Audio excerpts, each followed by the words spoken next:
how we urgently stop these trends from recurring in our community. There's no space in my heart where I accept what happened last night, what's played out over and over again. There's no space in my heart where I feel patient about our urgent need to stop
Good morning, everybody, and welcome to News Now from Fox. This is your Tuesday, April 13th, 2021 edition. We are so happy that you are here. Again, good morning. It is 6 o'clock Eastern here, taking a live look at gorgeous downtown Chicago, Illinois. The skyline there looks like they have just a little bit until the sun will rise in the Windy City. But regardless of where you are waking up from, we are happy that you are here. Hello, everybody. My name is Pilar Arias. I'm coming at you live from the News Now from Fox East Coast Hub in Orlando, Florida. And this morning, we are going to continue to take a live look at cities across the country, especially as the sun starts to rise here on the East Coast, because we get to watch it together. I hope you guys are having a great morning so far. Thank you so much for tuning in. I've got your morning brief ready to go for you, the top stories from across the country that you want and need to know about. It's not just the Derek Chauvin trial that has all eyes on the state of Minnesota. The state is still on edge following the deadly shooting of a black man by a white officer. As protests enter their third day, police say several arrests were made overnight as businesses were burglarized and officers were injured during the chaos. Fox News' Gary Baumgarten has more on the demonstrations and how experts say the shooting may have been accidental.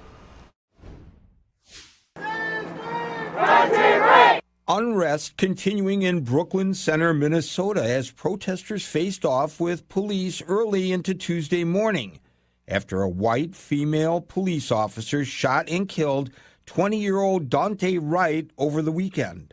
Authorities launched tear gas at the large crowds gathering outside the police headquarters as peaceful protests took a turn. Riotous behavior is just not going to be tolerated, and unfortunately tonight that is some of the things that we encountered. But as advocates continue calling for justice, law enforcement says that the shooting appears to be accidental, citing how the officer believed she was firing her taser as Dante Wright tried fleeing police custody. Wright was originally pulled over for a traffic violation when officers discovered he was wanted for an outstanding warrant. How you have a job, you accidentally kill somebody? He was my son, and I can never get that back because of a mistake. Weapons experts say, although it's rare, confusing a taser with a handgun can happen. According to the Associated Press, incidents like this occur less than once a year, with 9 cases documented between 2001 and 2012. But it's especially possible if officers are using older equipment, with certain tasers more closely resembling handguns. If you have an agency that's 10 years behind on updating its equipment, that's how this could happen. The officer who shot and killed Dante Wright has been identified as Kim Potter. She's now on administrative leave. Gary Baumgarten, Fox News. All right, everybody, we are taking a look at reaction on social media to the Brooklyn Center shooting. This is from President Joe Biden saying, "Today, I'm thinking about Dante Wright and his family and the pain, anger, and trauma that Black America experiences every day. While we await a full investigation, we know what we need to do to move forward, rebuild trust, and ensure accountability so no one is above the law. This is from Vice President Kamala Harris reading, "Prayers are not enough. Daunte Wright should still be with us while an investigation is underway. Our nation needs justice and healing, and Daunte's family needs to know why their child is dead. They deserve answers." All right, everybody, give me just 1 second. I need to make sure. There we go. This is from Secretary Pete Buttigieg reading, "Daunte Wright should be alive tonight, and America must respond to the pain and trauma caused by injustices that Black Americans face every day." This is from Cori Bush. "Police killed 121 people in traffic stops in 2020. Black people are pulled over at disproportionate rates. Sandra Bland, Philandro Castile, Daunte Wright. All their deaths began with a traffic stop. Remove police from traffic enforcement. We can't keep adding names to this list." This is from Ben Crump, the attorney, reading, "Officer Kim Potter killed Daunte Wright, but did she know the difference between a handgun and a taser? The facts. 26 years as a police officer. She was 6 years into her career when Daunte was born. Serves as police union president. Defended questionable actions before." And this is from Mitty Hicks saying, "Candles and flowers for Daunte Wright are what remain here tonight. There's currently a curfew in effect until 6 a.m. Tuesday at Fox 9 Minneapolis." So that is the latest there. Of course, reaction continuing to pour in on social media. Again, good morning, everybody. Thank you so much for watching News Now from Fox. We are going to continue on with the top stories from across the country that you want and need to know about before you start your day. We call it the morning brief before you head off to work and school. So now we're going to head south to the U.S.-Mexico border to get the latest on the border surge. Matter of fact, President Biden named his choice to head Customs and Border Protection. It came as Republican lawmakers got a tour of the southern border. Fox News State Department correspondent Rich Edson got an exclusive look at just what else is going on at the border. The Rio Grande Valley, the busiest sector for border crossings in the middle of a migrant surge not seen for 2 decades. This is the spot where you're going to get the majority of applications. Wow. Really? Yeah. But once again, double check with sector. For the Rio Grande Valley? Or for the entire nation. The Bellborn area right here where they come in? Fox News joined this late night walk exclusively through the southern Texas brush as part of a congressional delegation. Border Patrol agents telling Congress what they say they're seeing every night. Oh yeah, they're out there. There's probably 200 of them. The federal government says there's a more than 240% increase in apprehensions here in the Rio Grande Valley than at the same point last fiscal year. What's the most striking thing you've seen on your tour tonight? You know, I think we can really see firsthand the humanitarian crisis that we're seeing across our southern borders. The numbers truly reflect that. Aside from the massive increase in apprehensions, Border Patrol agents say a major change, many more families. We've just run into our first families, 3 of them, all with small children, all with just looks of fear and anxiety as Border Patrol encountered them here and told them to go move a little farther down the road where they'll be processed by federal officials. Specifically, a job for Customs and Border Protection. President Biden has nominated Tucson, Arizona Police Chief Chris Magnus to lead CBP. Magnus is an outspoken critic of President Trump's border policies. The climate resulting from the current rhetoric and crackdown on immigrants undermines trust, and it poses major challenges to police officers. The Biden administration is pressing for more funding to address problems in the Northern Triangle, El Salvador, Guatemala, and Honduras. President Biden tasked Vice President Kamala Harris to lead efforts with those countries. Republicans are inviting her to tour the border region. Arizona's Attorney General says he's gotten no response. Look for work. Search. In Mission, Texas, Rich Edson, Fox News.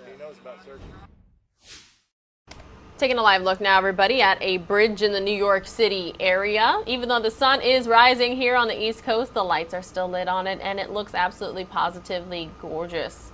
Again, there's lots of bridges in the New York area. I'm not sure exactly which one this is, but you might recognize it. Regardless, you see traffic there. A lot of people returning to work and school, despite the fact that we are still in a pandemic.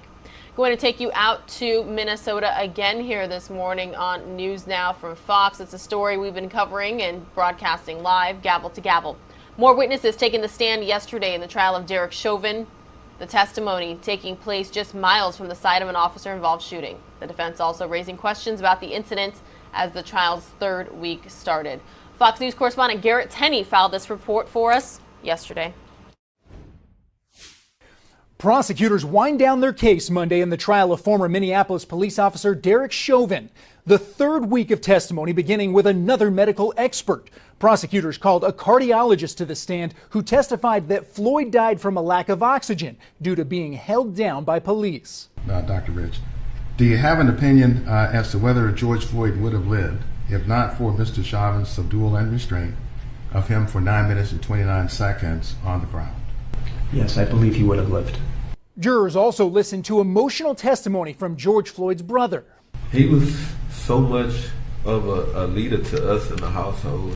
Earlier in the day, Judge Peter Cahill declined a request by the defense to immediately sequester the jury following Sunday's fatal shooting of a black man by police just miles away from where George Floyd died. Brooklyn Center police say during a traffic stop, officers tried taking 20-year-old Dante Wright into custody for an outstanding warrant when Wright jumped back in his car and an officer fired at him. The city's police chief says the veteran female officer intended to use her taser, not her handgun. Defense attorney Eric Nelson arguing jurors in the Chauvin trial could be influenced by any potential unrest that could happen as a result of their verdict. Ultimately, Your Honor, the question becomes, will the jury be confident to make a decision regardless of the potential outcome of their decision? The judge says he won't sequester the jury until next Monday when he expects closing arguments to begin. I'm Garrett Tenney, Fox News. Again, everybody, we are covering the trial gavel to gavel right here on NewsNOW from Fox. So normally the pre-trial hearing where they can bring up any of the motions that they'd like starts at 10 o'clock Eastern and the trial resumes by 10:30 Eastern each and every morning. So we will continue to have it for you today on NewsNOW from Fox. As you heard, it is week 3. Coming up next here, one of my favorite top stories to bring you each and every morning here on NewsNOW from Fox. After flying high last week, stocks returned to earth. Fox Business Network's Edward Lawrence has that story and more in this Fox Means Business report. And here's something drivers haven't seen a lot of lately, lower gas prices. The national average for regular unleaded dropping slightly over the weekend, a gallon now at $2.86, but that's still around $1 higher than this time last year. But no help for drivers from the oil market, at least today. The price of a barrel rising to just under $60 on Monday. But oil prices have been mostly trending lower, so we'll be watching. Meantime, it's point, click, and listen up for a big tech deal. Microsoft buying voice recognition company Nuance for around $16 billion. Nuance specializing in making devices that help transcribing speech in doctor's office visits, customer service calls, and voicemails. To Wall Street, and a sluggish start to the week for your money. The Dow dropping 55 points on Monday. That's business. I'm Edward Lawrence. Taking a live look just outside of the Fox News headquarters in New York City. We are continuing on with your morning brief. I should have taken you guys out to the White House in Washington, D.C., and that's because this next top story has to do with the Biden administration. Coming up next, the information I have for you guys.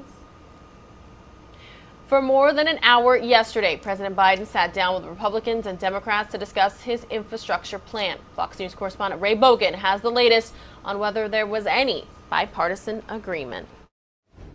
I'm not big on window dressing, if you've observed.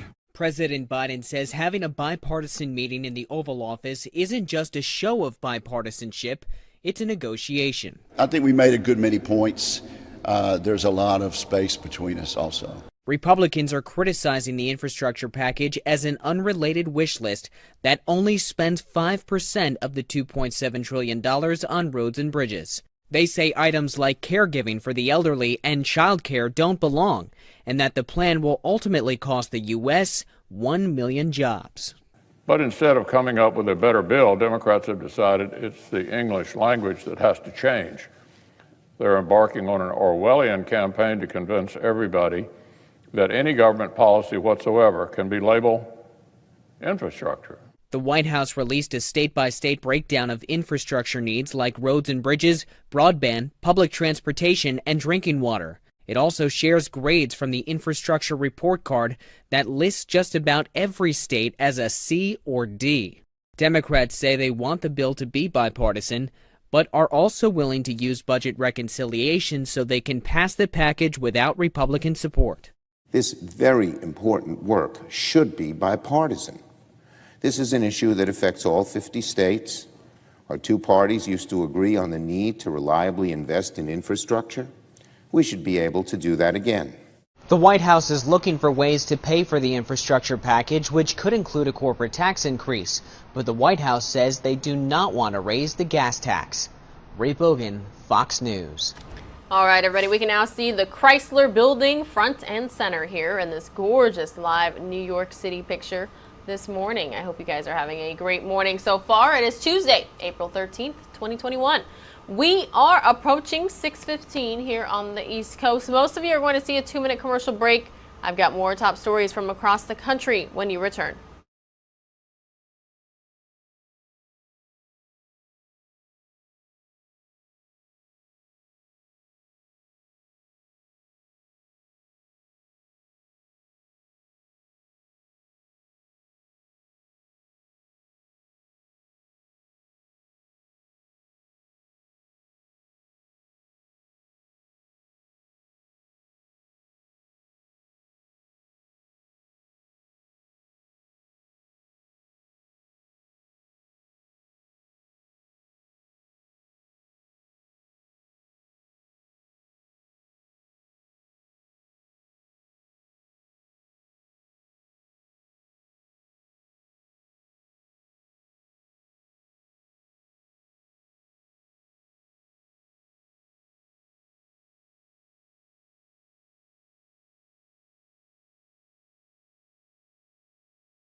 Welcome back, everybody, to News Now from Fox. The sun is rising here on the East Coast, and it is absolutely positively gorgeous. We are going to head from New York City all the way to California for this next top story in your morning brief.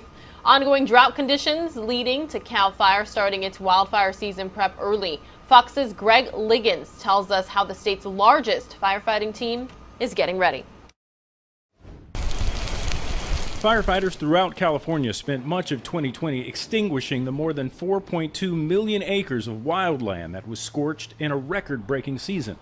Now, with drought conditions throughout the state and no significant rainfall being forecast, firefighters have been forced to begin preparations early for the coming fire season. We are ahead of schedule compared to years in the past, and our fuels are starting to dry out faster than last year. Fire scientists have been measuring the amount of moisture in fuels, and the fire lab at San Jose State recently tweeted measurements taken in the South Bay at record lows, calling the 2021 fire outlook grim.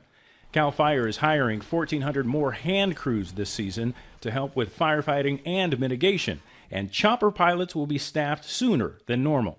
Year to date, CAL FIRE says there have already been roughly 300 more fires than last year and about 500 more than the 5-year average. I would say that a large contributing factor to that is the fact that we are further along in the progression of the fuels drying out.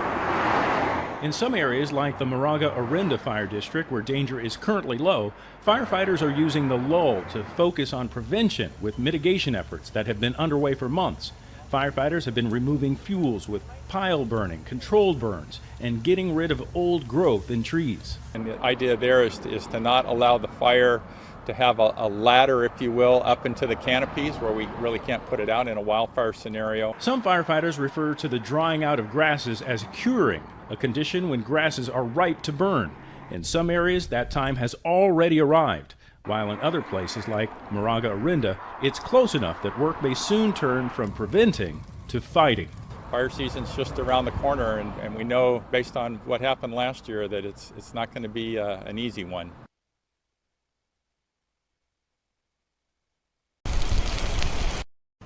All right, everybody, again, good morning. You are watching News Now from Fox. Hope you guys are having a great morning so far. Got a gorgeous live picture from Detroit, Michigan, so I wanted to show it to you here on the right-hand side of your screen. Again, everybody, my name is Pilar Arias, and you're watching News Now from Fox. Thank you so much for starting your morning with us right here. It's Tuesday, April 13th, 2021.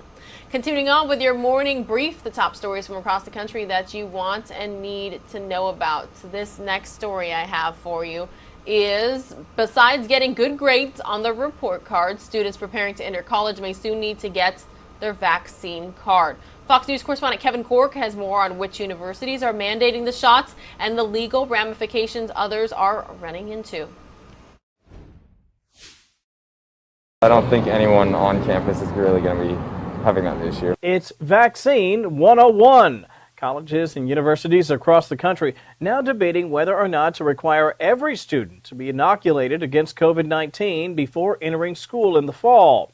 The concept started with Rutgers University last month and is quickly spreading, with Brown, Cornell, Northeastern, and others following suit. I definitely think there'll be a set of dominoes. But experts say state schools could be the ones getting stuck between a rock and a hard place, with states like Florida and Texas outlawing businesses from mandating customers show vaccine cards. Most university presidents and universities, especially those who are funded by a state who might not be so keen on mandating vaccines, want to, as much as possible, try to avoid taking a position as long as they can. Currently, the federal government says anyone able to provide a medical or religious reason for not getting vaccinated will be excused from getting the jab.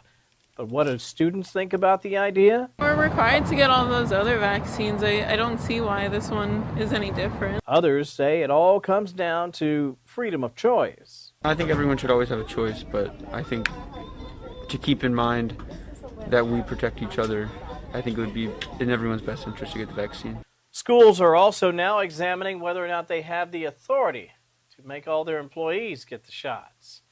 In Washington, I'm Kevin Cork, Fox News. Taking a live look now, everybody, at XRAD radar. Current conditions across the country. Not surprising that the Midwest and northern portions of the country are a bit on the cooler side, and the Southwest and Southeast and much of the South sitting pretty comfortably. As you can see here in Central Florida, 61 degrees right now. But I do have a live picture as well of gorgeous downtown Dallas, Texas. Take a look at this, everybody. It is not very often that we get to go to the Lone Star State. Pretty cool.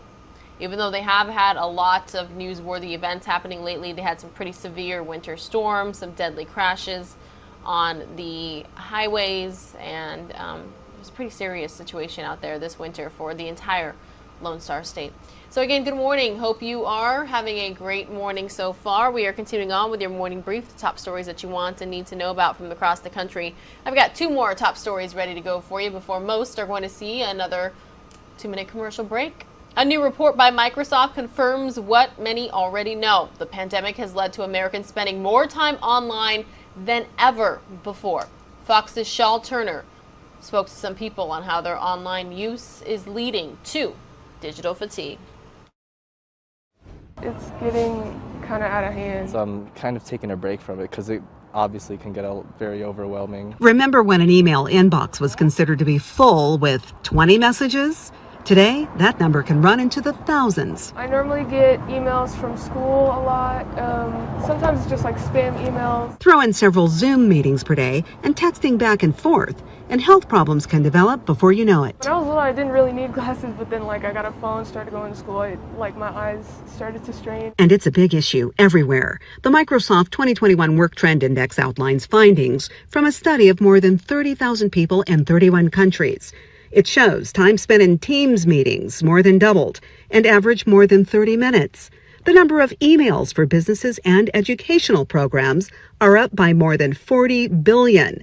That's in 1 month alone compared to last year. Honestly, I spend a lot of time on the screen. We're used to it around here. Charles Ballas of Denver Mac Repair spends even more time on computers, but he's repairing them, and business is good. Oh yeah, we've seen a big increase in the last year of telecommuting for work and distance learning for school. He tells the problem solvers he sells a lot of adapters that enable you to use a larger screen. Not have to crane your neck down or stare in a small screen. Paired with a wireless mouse and ergonomic keyboard. Have more space to move. Health experts say the most effective remedy for digital overload is to just set a time each day to take a break from the tech and stick to it. It's just freeing. It's getting kind of out of hand. Tech-free time, everybody. I've heard that term a lot lately. Tech-free time.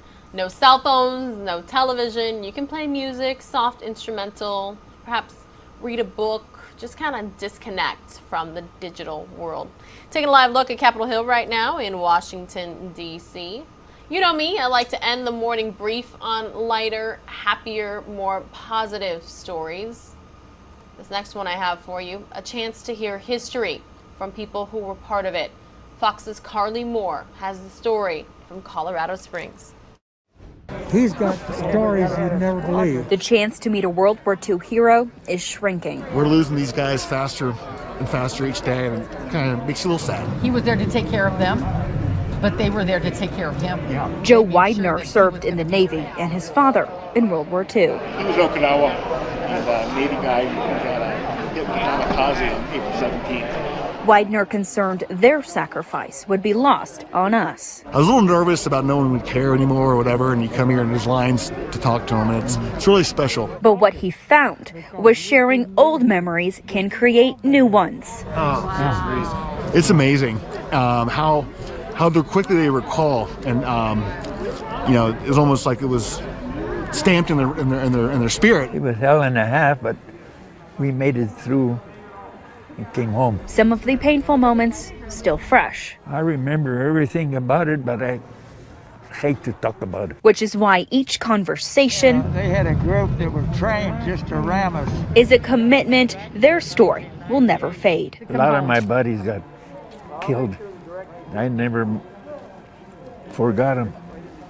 I'm still thinking about them. He's got stories. Thank you to all who have served or who are currently serving. What you have done for our country is not forgotten.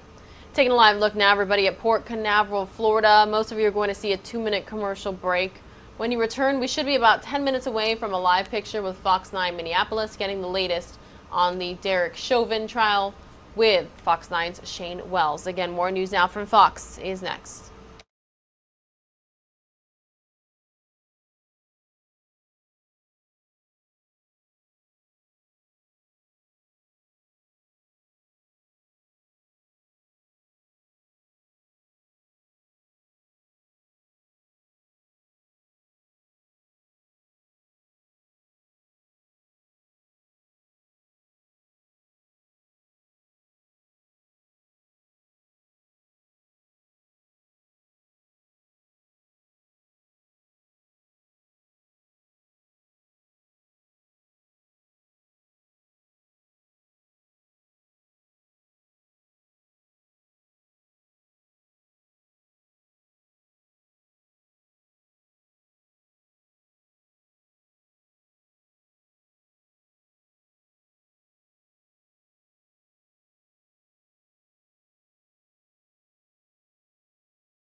All right, everybody, welcome back to News Now from Fox. We're going to stay here in the state of Florida, a story that Fox 13 Tampa is covering pretty extensively, and we just got word that in 2.5 hours we're going to get a new update from police.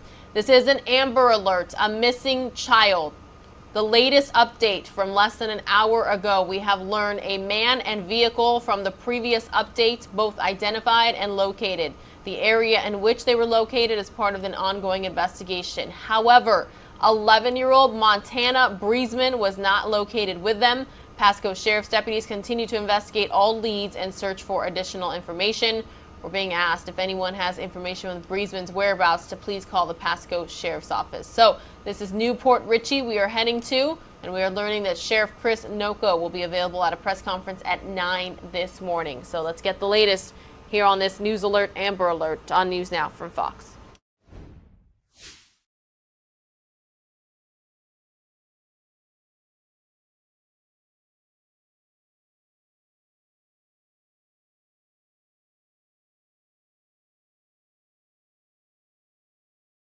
Approximately 2 p.m. this afternoon.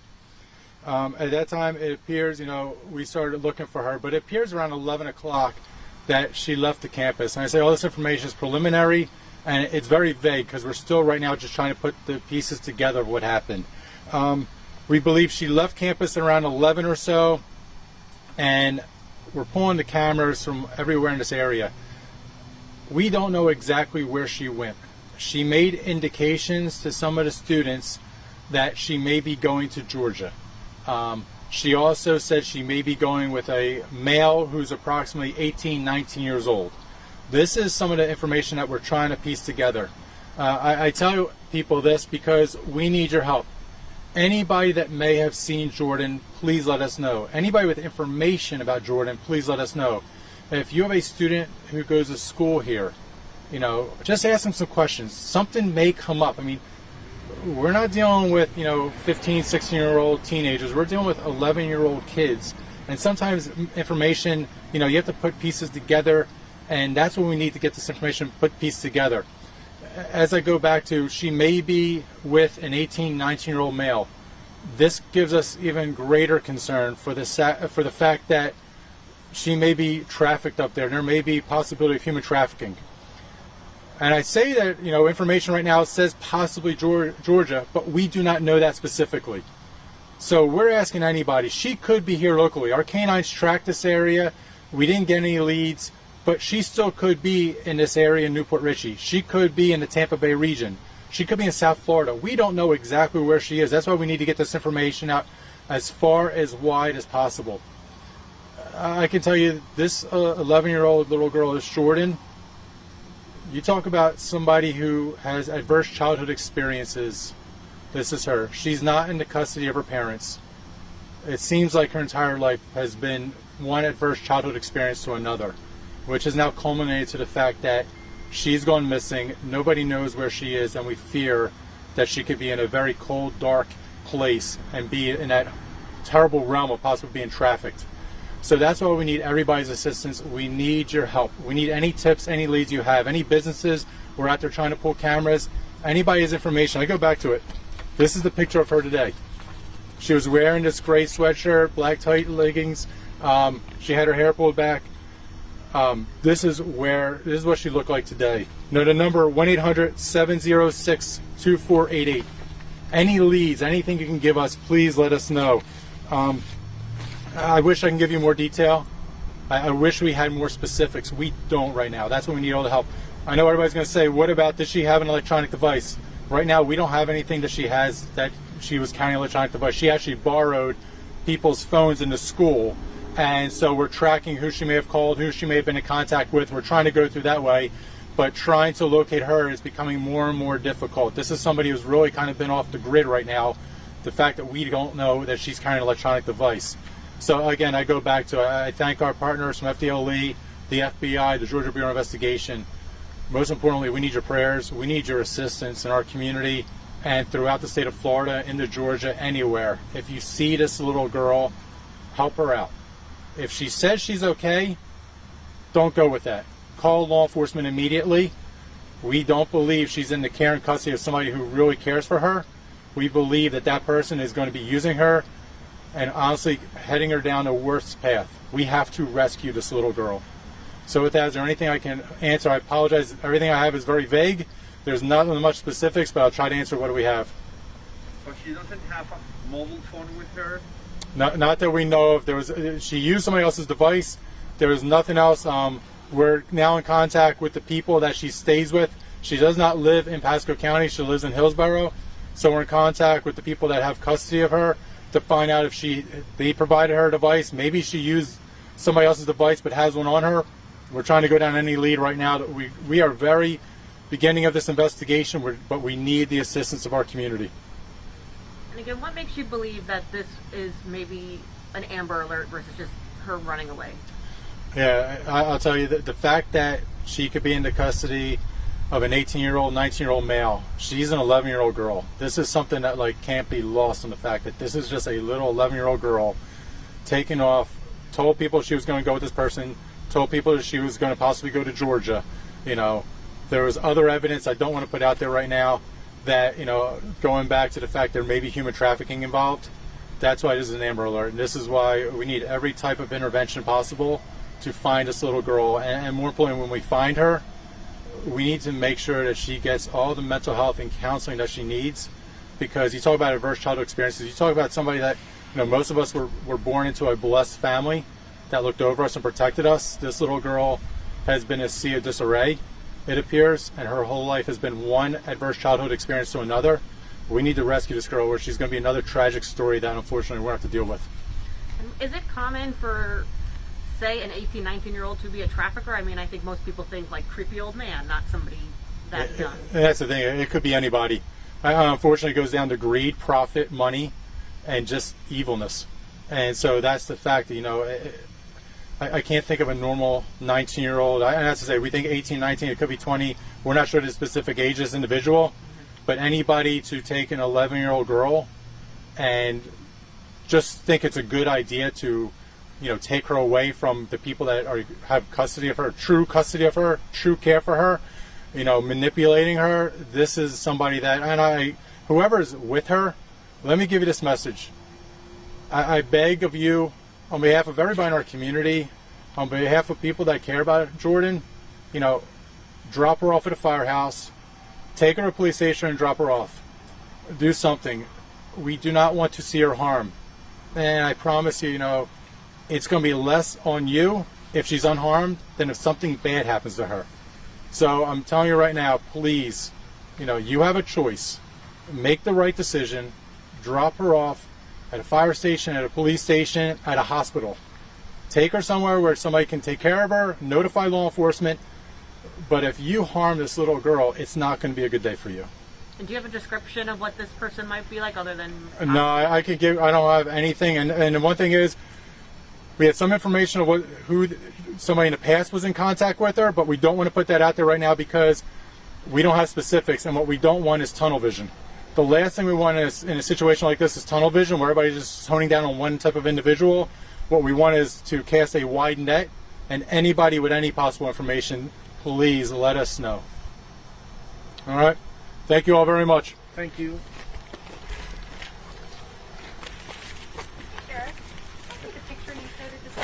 Yes.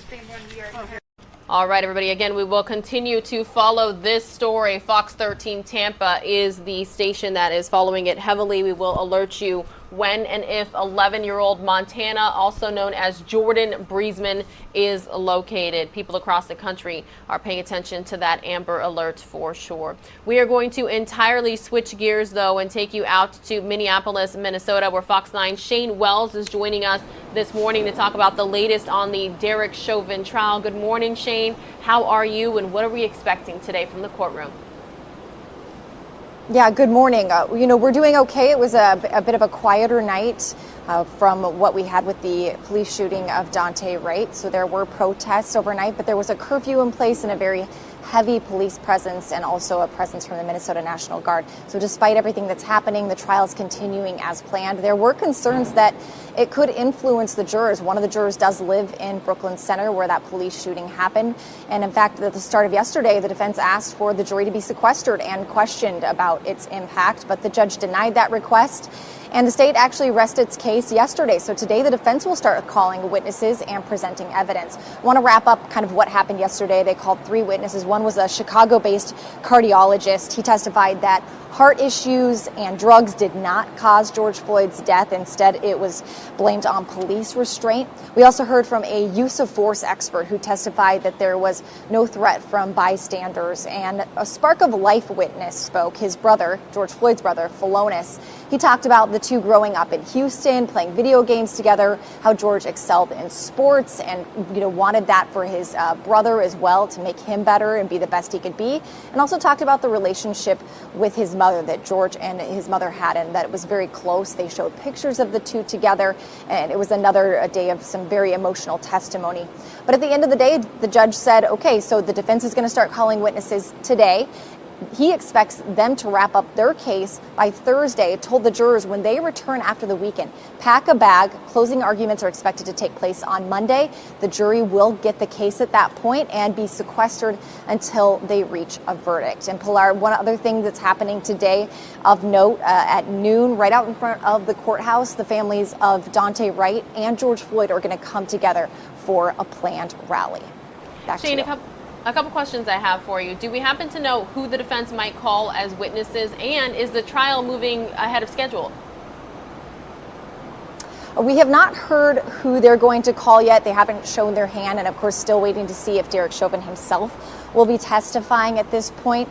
And when it comes to the speed, maybe it's wrapping up a little quicker than they thought. They had planned for it to be about a month, so maybe a little bit of a week ahead of schedule, but of course it depends, how long the jury will deliberate and what happens with the rest of this week as well. All right, Fox 9's Shane Wells covering not just the Derek Chauvin trial, but also the unrest happening there in Minneapolis. Thank you so much for joining us this morning. Thank you. Taking a live look now, everybody, at Capitol Hill in Washington, D.C. Most of you are going to see a 2-minute commercial break. More news now from Fox is next.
Well, welcome back to News Now from Fox, everybody. I cannot get enough of this live picture of New York City. Many of you know that Regina Gonzalez is from New York. I haven't been to the Big Apple in 2 years, and I'm having withdrawals. New York style pizza is my favorite type of pizza. Yes, I do like Chicago deep dish as well, but if I had my preference, a New York slice of pizza, you cannot beat it. Yeah, I've had a bagel from New York City as well. I love street cart food, chicken and rice. Essentially, I'm just telling you guys that I love to travel for the food. Anywho, we are going to head on out from New York back to North Texas as many people are getting vaccinated and businesses are opening. It might be easy to forget that some people are still battling COVID-19. Fox 4's Shannon Murray has the story of one such woman from McKinney. They're usually called long haulers. So normally I get oxygen through this hole. After nearly 100 days in the hospital, Erica Bazan is finally telling her story. I'm so thankful. I really am. That's to be silenced for so long is impossible for someone who communicates pretty regular. The Bazan family tested positive for COVID the week of Christmas. About 5 of us, I think, altogether, including her parents, got infected. Erica's symptoms got worse. When she started having trouble breathing, her husband, Kerry, rushed her to the hospital. Took her to the ER, and then she immediately went into the ICU once they saw how serious it was. Doctors put Erica on a ventilator and warned the family she may not survive. 5 days later, that's when she did a code blue. She probably didn't remember that, but me and her sister were in the room. And so she was gone for 5 minutes. I was fighting. Yeah. Yeah. And the best way I can describe it is clawing my way back. I was hanging on to whatever I could hang on to. By February, doctors took her off the ventilator and she had a tracheotomy to help her breathe. Since our interview, it's been removed too. Just left Erica, had a very good visit. Kerry posts on Facebook every day to keep friends and family updated. It's become a journal for me, but for her, because she doesn't remember so much that happened. And at some point, she'll get to read all those. In the ICU Rehabilitation Center, visitors are limited to 1 a day. And since they must be over 18, Erica hasn't seen her 13-year-old daughter, Lauren, since January. I think that's the hardest part, that I can't touch her or feel her or be near her. She says the support on social media helps get her through, along with the messages of encouragement that cover her hospital room. I would not be here without all these kind words all over my walls, all these prayers written where I can read them, and reminding me who I am, who my God is, who my family is, that I can do this. I can do this. Talk about positivity. Again, that was Fox 4 Dallas that filed that report for us. We are taking a live look at Los Angeles International Airport because just like that here on News Now from Fox, we can travel from coast to coast, city to city, everywhere in between because we have News Nowers worldwide. So we cover as much ground as we can, literally and figuratively. The reason I took you out to LA is because Fox 11 Los Angeles put together this next story for us. Representative Ted Lieu joining the Fox 11 special report to discuss Space Force being headquartered in Southern California. He also discusses scandal over Representative Matt Gaetz. The U.S. Space Force announcing one of its 3 major command centers will be headquartered right here in Southern California. This is the Space and Missile Systems Center at the Los Angeles Air Force Base in El Segundo. The new command center will be responsible for space-based solutions to support U.S. national defense strategy. Here to talk about it is a guy who helped make this happen. Congressman Ted Lieu co-chairs the California Aerospace Caucus with Republican Ken Calvert, congressman from Southern California as well. Ted Lieu, of course, a Democrat representing Torrance and El Segundo, where this is happening. Congressman, welcome back to the show. Good to see you. Congratulations on this. Congratulations on this. Space Force, kind of a new concept for a lot of people. What does this mean? What are we going to be seeing? Thank you, Alex, for your question. This was a bipartisan effort. Congressman Calvert and I have been working on Space Force issues and arguing to the Pentagon that Los Angeles Air Force Base would be the perfect location for Space Systems Command. We're thrilled that the Pentagon has agreed, and this Space Systems Command will be responsible for acquiring, developing, and launching military satellites and other space assets, and it's going to cement Southern California as a leader in space for decades to come. A lot of people may not know that the Los Angeles Air Force Base survived several rounds of nationwide base closures. So this will help solidify its presence. Absolutely. Los Angeles Air Force Base doesn't have any runways, and as a result, it's always been targeted for moving or being closed. With this addition of new missions in the headquarters of Space Systems Command, it's going to keep the base here, and it's going to really cement Southern California as a leader. We've got amazing universities and colleges. We have an experienced aerospace workforce leading aerospace companies. It's really hard to replicate that anywhere else in America. This concept of Space Force is something that actually kind of is bipartisan. President Trump talked about it. President Biden actually supports the concept. How do you think that changes the game, the concept of Space Force itself? What should we look forward to in the coming years? One reason there's bipartisan support for space is the recognition that with every passing day, space becomes more important, not less. Everything ranging from your banking transactions to your use of GPS in your phone or in your car to weather reports, all this relies on space. It touches many aspects of our lives. And we also have other countries such as China and Russia catching up to us in space. And we need to make sure that we focus on both military and commercial space to give America both an edge in national security and in our economy. So many things that we take for granted every single day. So I'm glad you pointed that out. Let's talk also, now that we have you, about the important conversation that you've really been at the forefront of, and that is Asian American hate that we've seen, the spike in that, unfortunately. What are you doing right now to help spread this message against that? So we're raising awareness, and if anyone experiences a hate incident or hate crime or knows someone who did, please report that to your local authorities or contact the nonprofit Stop AAPI Hate, which is tracking these incidents. I also recently introduced legislation to make it easier to prosecute hate crimes at the federal level. And I'm a co-author of other legislation to provide more resources to the Department of Justice to investigate hate crimes and to prosecute them.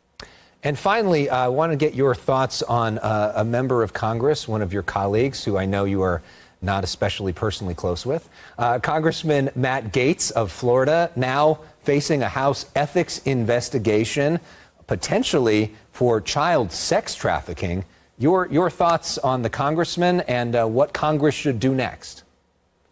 Representative Matt Gaetz is entitled to the presumption of innocence, just like any other person in America, but he's not entitled to sit on the House Judiciary Committee. So there is, in addition to the House ethics investigation, there's also a full-on investigation by the Federal Department of Justice, and he can't sit on the congressional committee that's oversight over this very same department. I believe he should resign from the House Judiciary Committee, and if he doesn't, then I would hope that Republican leader Kevin McCarthy removes him from the House Judiciary Committee while the investigations are pending. Have you spoken to other Republican members of that committee, and are they in agreement with you on that? Where do you see this going? So many Republicans have remained silent. However, Republican Adam Kinzinger did yesterday call for Representative Gaetz to resign, not just from the committee, but from Congress entirely. That in itself is significant. All right, Congressman Ted Lieu, thank you very much. Taking a live look now, everybody, at Detroit, Michigan, and that's because that's where we are headed for these next top stories. Michigan continuing to battle a growing number of COVID-19 cases. Here's a look at hospitals and how they're dealing with the recent surge. It's stressful, it's tiring, and it's causing fatigue and stress and burnout. You've heard this before last spring, healthcare workers and hospitals getting overrun with COVID patients. End of February or so, in Royal Oak, we were down to less than 20 COVID patients.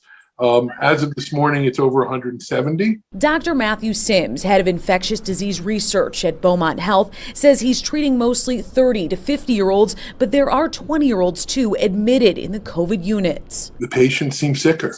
I'm doing an awful lot more of some of the drugs that we save for the sicker patient. He says it's spreading as fast as it ever has, blaming the UK variant B117 for being more contagious and affecting younger people.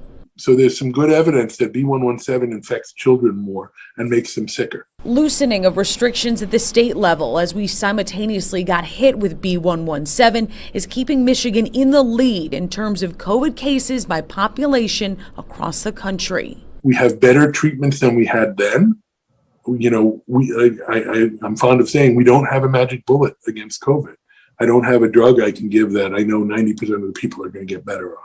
Fox 2 talks with Dr. Sims often. This is the first time in months he's even mentioned a shutdown. There's different ways to employ restrictions that are not necessarily as bad as shutting down completely, but shutting down completely still may be necessary. The head of the CDC coming out this week saying stricter restrictions are needed in Michigan after showing that 63 of 83 counties had double-digit increases in COVID positivity rates in the last week. Everybody wants to get back to the normal life, and right now, we're just not quite ready to be there yet. Dr. Sims says that weather plays a role here too because it hasn't been consistently warm. It's keeping people indoors and closer together compared to the southern states that aren't seeing the extreme spikes. Jessica Dupnack, Fox 2 News. Are you worried that even after you get the vaccine, you might get COVID?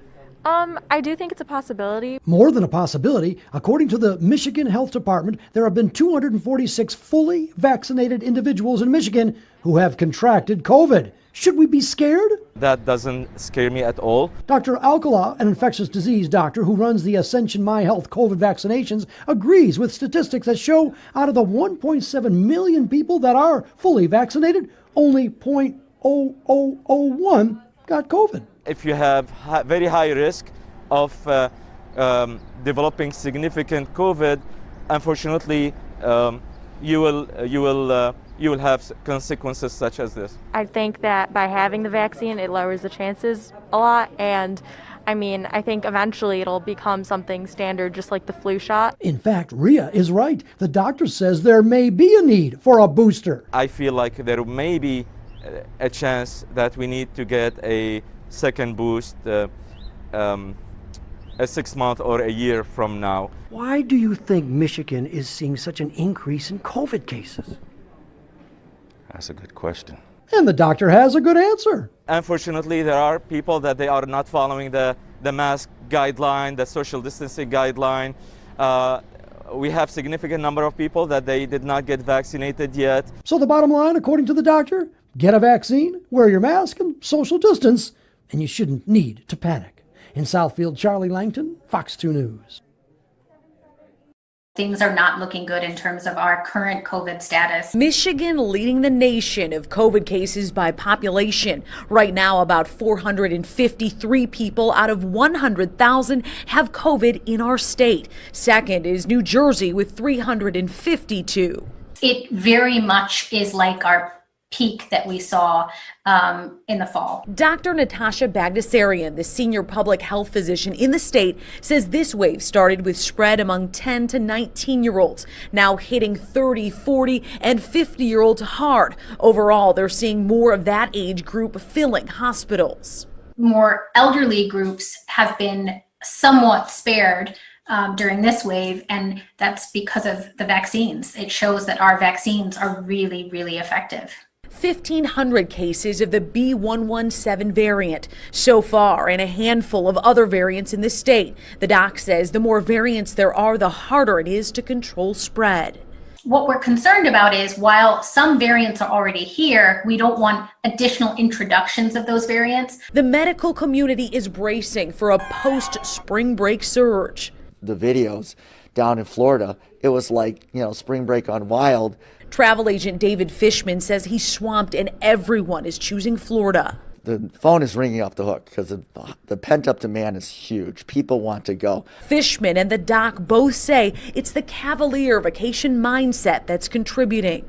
Taking greater risks while you're traveling and while you're outside of your community. So will you be eating out in restaurants while you're traveling? Will you be going to big gatherings while you're, on vacation? It's recommended wait 2 weeks after your second vaccine of Pfizer or Moderna to travel. So if you're unvaccinated, this is not the safest time to travel. Another trend that state health experts are tracking is the hesitancy to get a COVID test. They're saying if you feel ill, have traveled, or been exposed to COVID-19, get a test. Jessica Dupnack, Fox 2 News. A Troy family found themselves in a fight they did not see coming when mom, dad, and 2 sons contract COVID-19. But the virus hit Tina Catron hard and forced her to the hospital. Mine turned into bilateral pneumonia. It's very difficult to breathe. The virus came as a shock for this family that was adamant about practicing safety protocols. They believe it crept into their family after attending one of their son's soccer games. Either one of the kids passed it to one of our kids, and then they passed it to us, or we caught it from someone on the sidelines. This mom was surprised how hard it hit her because she considers herself healthy. I have no underlying health conditions.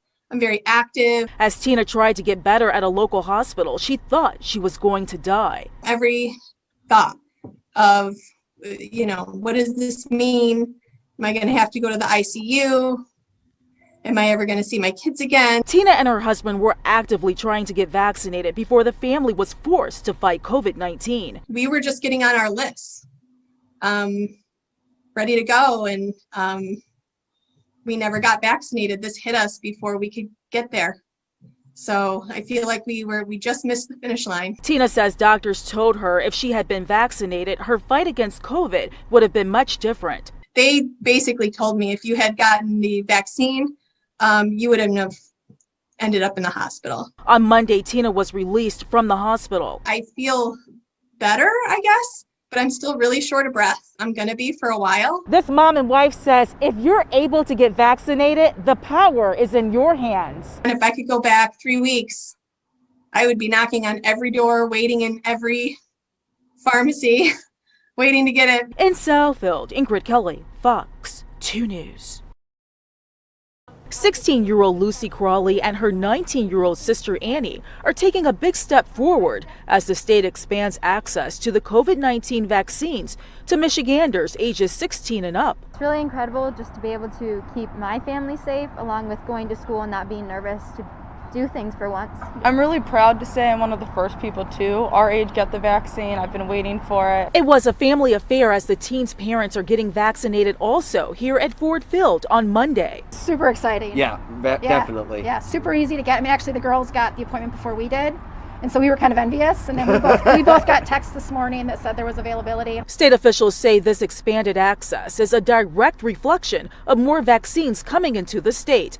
But as the state expands access to a younger population, teens may not be able to access an appointment as quickly as these two sisters did. A number of sites and providers are prioritizing doses to those that are most vulnerable to the most severe impacts of the disease. But as Michigan sees an increase in the infection rate among its younger population, the state wants this group of people to remain adamant about signing up for the vaccine despite having to wait. Get on a list to get that appointment made. We really are encouraging vaccination. If you're in the 16, for example, 16 to 49 with no comorbidity, you might be waiting a couple of weeks. You should also know what vaccine the site of your choice is offering. Currently, 16 and 17-year-olds can only get the Pfizer vaccine. As more and more people are vaccinated, the state believes that's how we move forward together. Because we very much are taking this race against the variants seriously.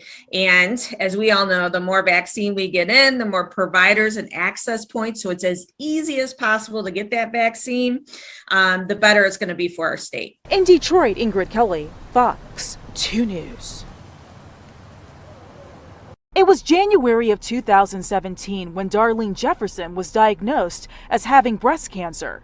I was doing a breast examination and I felt a lump. Determined to survive, Darlene participated in a clinical trial dealing with radiation to treat her cancer. Everything was positive to me. And like I said, whatever was going to help me get through what I was going through, I was going to take it. But historically, communities of color, including African Americans, shy away from clinical trials, some pointing to the U.S. government conducting an unethical experiment called Tuskegee syphilis study on African Americans starting in the 1930s without their consent, which has led to apprehension for current day medical research. Only about 2 to 5% of African American patients actually participate in cancer clinical trials. But the Henry Ford Cancer Institute is working to increase minority representation in its cancer clinical trials, thanks to a $750,000 grant. We're working in conjunction with the University of Michigan together to actually work with our community health workers, our church groups, all the important 100 Black Men, Caribbean Association, to talk to the patients and find out from them how they want to be approached, what clinical trials are important to them. The research will work to build trust, education, and patient input. We're going to take this information and bring it to our providers here in the Henry Ford Health System in Michigan and teach them how to work with patients better. We hope to get people to come in an earlier, to get their regularly recommended screenings. If you would like to learn more about this research, go to fox2detroit.com. Darlene hopes efforts to increase minority participation in clinical trials will continue. Everything was safe and everything worked out, and today I'm 4 years cancer free. So that's a blessing to me. In Detroit, Ingrid Kelly, Fox 2 News. Taking a live look now, everybody, at Port Canaveral, Florida. The sunrise just keeps getting better and better. I had to show it to you again here on News Now from Fox. We are minutes away from interviewing Dr. Mike Sirigliano with his weekly coronavirus updates. Until then, we're going to head back out to the West Coast. Saturday, April 24th, marks the 106th anniversary of the Armenian Genocide. So not this Saturday, but the following Saturday. Araxia Karapetyan of Good Day LA speaks with Senator Alex Padilla and others about efforts to get the Biden administration to be the first U.S. president to formally recognize the Armenian Genocide. Let's get the latest. It's time to speak the truth. It's time to remember the tragedies of history so that we do not repeat them. It is time for... LA Mayor Eric Garcetti with this PSA appealing to the Biden administration to recognize the Armenian Genocide, and he is urging others to join the petition campaign on change.org. Saturday, April 24th marks the 106th anniversary of the Armenian Genocide, and this year there is much hope that President Biden will become the first U.S. president to formally recognize the Armenian Genocide. We want justice! We want justice! The facts are clear, the history is clear, and it's tremendously important for the United States of America to be publicly on record in recognition of this genocide. Senator Alex Padilla has joined Senator Bob Menendez, adding his name to a bipartisan letter, along with 38 senators, urging President Biden to go on the record and formally acknowledge the Armenian Genocide, just like Congress did in 2019, when both the House and the Senate passed the Armenian Genocide Reaffirmation Resolution. It's time for the President of the United States to do what the rest of the Congress of the United States as representatives of the American people, which is to recognize the genocide. Let's call history for what it is. Senator Menendez is the chair of the Foreign Relations Committee. He has spent years fighting for this cause and spearheaded that historic move. The resolution is adopted. Senator Padilla has spent years working with Armenian community leaders. Genocide never again! It's not until we acknowledge the truth that we can, number one, work towards true justice for the victims, but also make sure that we are accepting the truth and passing on those important lessons to future generations. Senator Padilla says this move would also send a strong signal throughout the rest of the world. Other countries have long done this, but the U.S. does carry a very significant geopolitical weight throughout the world, and a lot of governments, I would argue, are on a holdout to see how the US government will react to this matter for them to follow suit. Government officials will hopefully also put additional pressure on the government of Turkey to do the right thing, face its own dark chapter in history, and recognize this genocide. Armenia, united, will never be divided. The dark chapter in history is why every year around the world and here in Los Angeles, thousands come out to tell the story of what happened so many years ago. Ian Brimmer, a Washington insider, hosts a weekly digital broadcast show examining the key global issues of the moment. I've heard from the White House that President Biden is going to recognize the 1915 killing of Armenians under the Ottomans' rule as a genocide. The current Turkish government continues to deny that this was a genocide, and those who did survive found refuge in cities around the world, especially in Los Angeles County. We're hoping to get hundreds of thousands of signatures to maintain that pressure on the administration. It's a campaign called Yes, It's Genocide, and the website is yesitsgenocide.org, where people can visit and sign off their name. The presidential recognition is just another milestone in our march for truth and justice. The last time a U.S. president used the word genocide to refer to what happened was 40 years ago. President Reagan used that word in a speech. Now, this many years later, all eyes are on President Biden to see what he will say come April 24th. It's time. All right, everybody, that was from Fox 11 Los Angeles. We are taking a live look now at Philadelphia, Pennsylvania. Looks like an absolutely positively gorgeous Tuesday morning. And the reason we took you out there is because we have Dr. Mike Sirigliano from Penn Medicine joining us live from Philadelphia this morning. Good morning, Dr. Mike. It's been a minute since we've seen you. How are you? I'm doing fine, Pilar. I miss you. Yes, we miss you too. So if you wouldn't mind telling us, please, where are we in the coronavirus pandemic right now? Well, numbers are going up, and it's probably due to a number of things.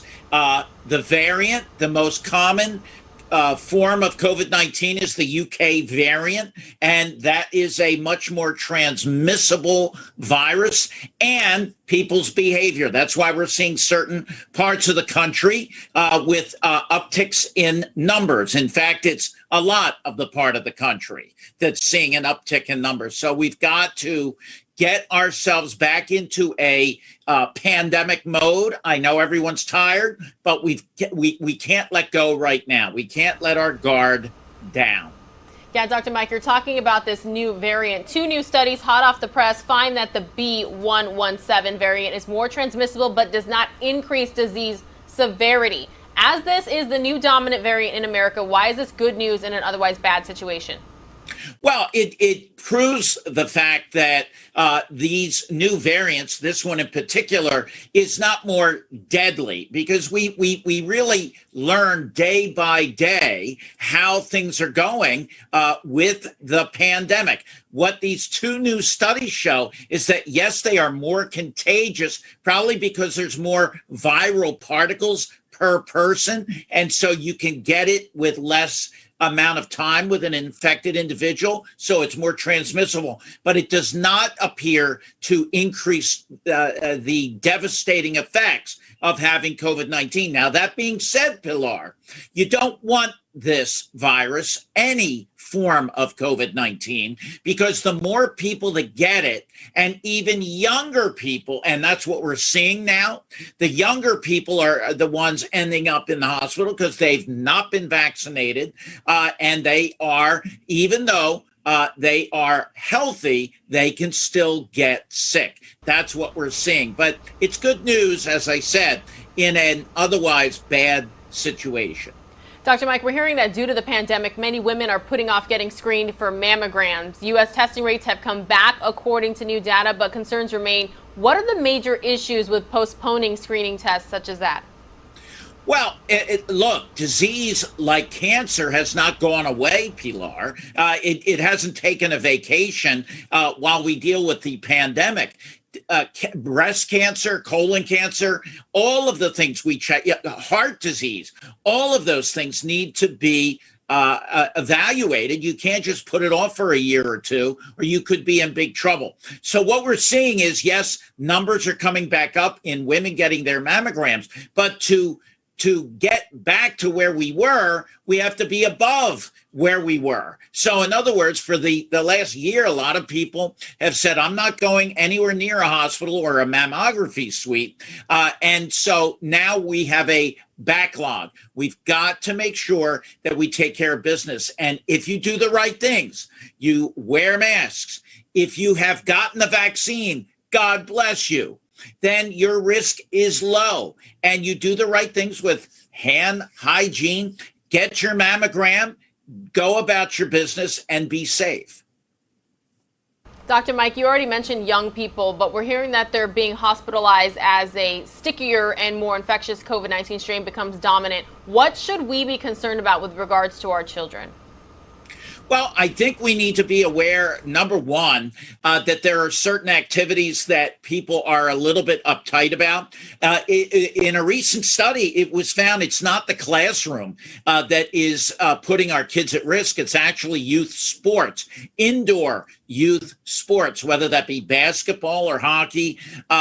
We're not with our kids in the NBA or NHL where they have a bubble and they test everyone daily. So when it comes to kids, you have to be very careful. In my own case with my own children, I'm okay with them doing outdoor sports, which makes the risk very low as the temperature improves throughout our country and summertime is coming. I think that's going to be much easier to do. But when it comes to our kids, they can get infected with this variant because it is more transmissible, and they can get sick. Remember that this virus does not differentiate. We used to think that kids were safe. They can get sick and they can get into big trouble. So we have to protect them like we did our elderly folks. Dr. Mike, I took your advice. I got the Johnson & Johnson vaccine a week ago today. I had some pretty bad side effects. What are you hearing about that, about the one and done, the two shot? Are people having pretty bad side effects? Well, it depends what you call bad side effects. Recently, some hot off the press news has shown about 6 folks out of about 7 million have developed some blood clots, just like we've seen. That's with the Johnson & Johnson vaccine. And remember, we've heard about this phenomenon with the AstraZeneca vaccine. There's going to be a lot of talk, a lot of science, a lot of looking at the data to decide what to do with the Johnson & Johnson vaccine right now. But I want to make it perfectly clear. The only way we're going to get out of this mess is with vaccination. And if we look at the numbers, all right, you certainly don't want to get COVID-19. If you get COVID-19, you do have a high risk of having significant problems. That being said, I think what the feds, the CDC, the FDA, everyone is going to be looking at these incidents of blood clots, and they're going to take a long, hard look at it. But I don't want people to be fearful to the point where they don't get a vaccine, because that's going to cause big trouble and we'll never get out of this mess. Dr. Mike, anything else you'd like to tell me or our viewers that I didn't get to ask you? Well, Pilar, you mentioned side effects. I had the Pfizer vaccine. Bottom line is I didn't feel well for about 8 hours. I'll take it. I'd much rather feel poorly after getting a vaccine for 8 hours than feeling poorly after getting COVID-19. One more thing I want to ask you. Good or bad sign to get side effects following vaccination? You know, some people develop side effects, some people don't. It does not mean that the vaccine did not work if you didn't suffer some side effects. So that's a misnomer. Get the vaccine, go for it, and you will be okay. And if you do get side effects, I recommend chicken soup. My mother taught me that, and it works well. I had cream of mushroom and chicken tortilla myself, so I agree with that, Dr. Mike. Wow. I'm coming over to your house, Pilar. All right, Dr. Mike, thanks for joining us. Love you. Take care, Bye. Pilar. You're the best. Taking a live look again, everybody, at Philadelphia, Pennsylvania. Most of you are going to see a 2-minute commercial break. More news now from Fox is next.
Welcome back to News Now from Fox, everybody. We're going to head on out from Philadelphia out to Brooklyn Center, Minnesota, to get the latest on the police shooting that is causing unrest, especially during the Derek Chauvin trial.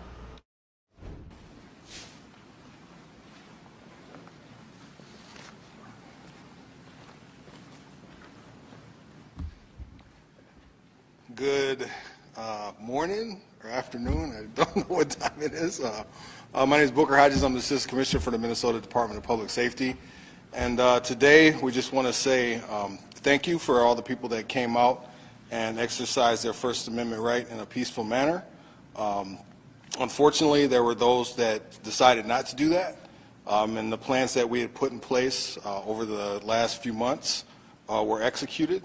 And today you're going to hear about some of the things that took place tonight.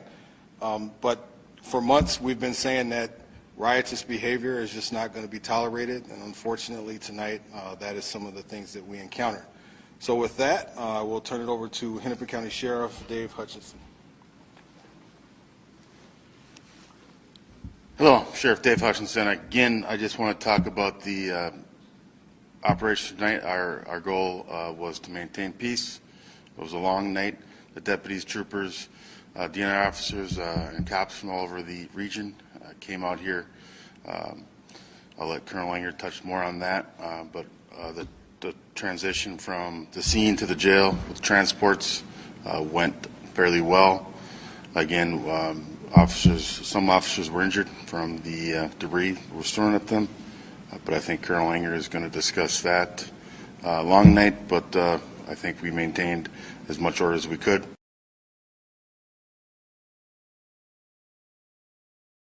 All right, everybody, I had a little bit of a playback issue there. Let's try to start this thing over. Oh, I don't know what's happening. All right.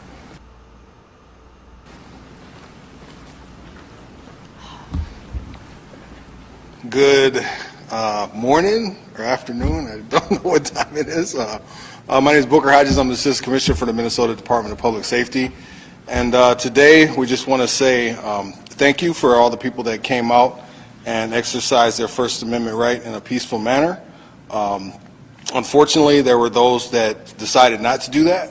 And the plans that we had put in place over the last few months were executed. And today you're going to hear about some of the things that took place tonight.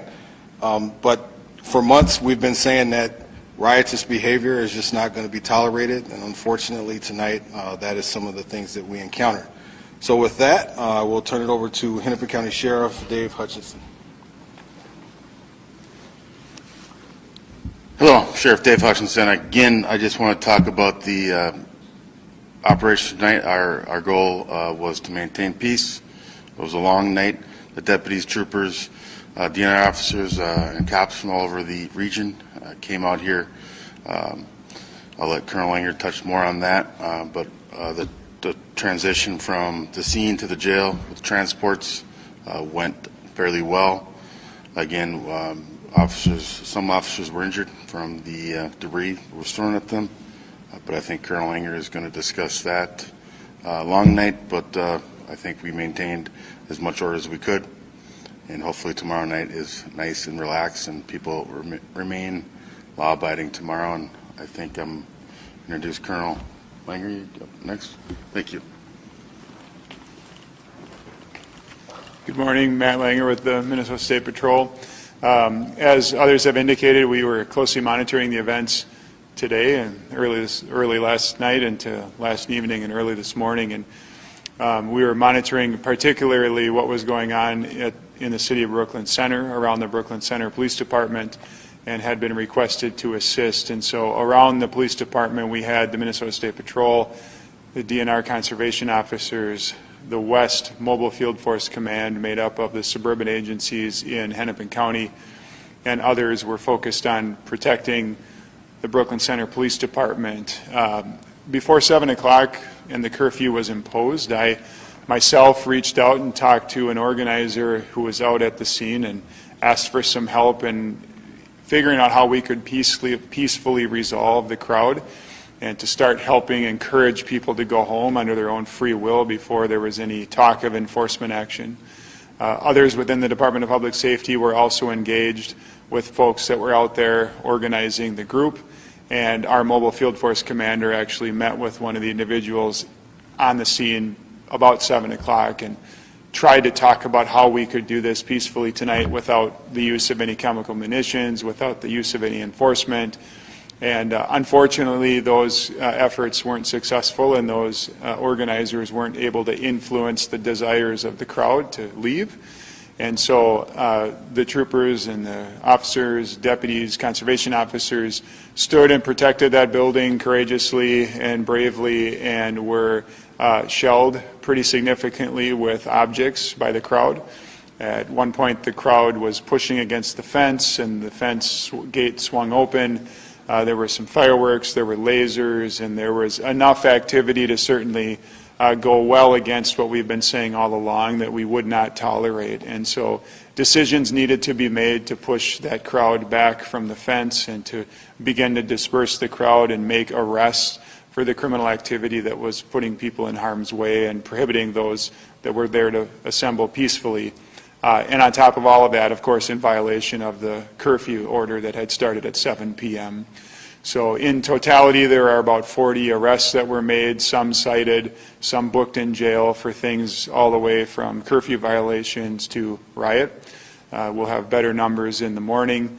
There were a few officers involved with the incident that were hit by some debris and suffered just real minor injuries. We're not aware of any protesters that were injured, and order was restored for the most part. There were some occurrences of looting around the Brooklyn Center area in the city of Minneapolis. It was pretty limited and sporadic in nature, and the Operation Safety Net team was able to respond quickly and quell those areas and take people into custody where they could. With that, I think I'll turn it over to the Minneapolis Police Department with Chief Huffman for some comments. Thank you. I'm Deputy Chief Amelia Huffman from the Minneapolis Police Department. I appreciate you being here at this time of the morning. I'm happy to report that there were only 5 business burglaries reported in Minneapolis so far tonight. These include a liquor store at 2200 West Broadway, the Target Express at 1300 West Lake, the tobacco store at 46th and Nicollet, an auto zone at 26th and Central, and a shoe store at 43rd and Nicollet. We're thankful that there's been limited damage to our business corridors tonight. Minneapolis police officers were able to respond quickly to these calls, and we did make some arrests, including 4 for burglary, 2 after officers in South Minneapolis heard shots being fired and chased some individuals and recovered a gun, 6 for curfew, and 1 for an outstanding warrant. We're grateful to our law enforcement and National Guard partners and to our community, and we're looking forward to a calm day in Minneapolis tomorrow, where our community members can gather and assemble and make their voices heard. Thank you.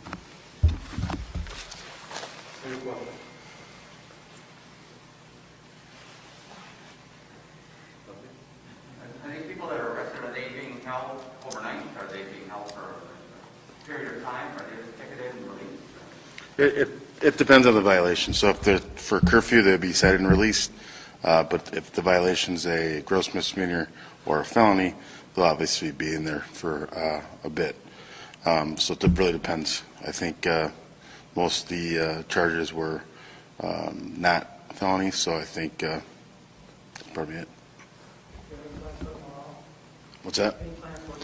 Absolutely. I think the West Command is going to be staged at Brooklyn Center, and of course we'll have other resources throughout the county and the Twin Cities to make sure that we maintain peace. Do you know the extent of damage to the Dollar Tree in Brooklyn Center?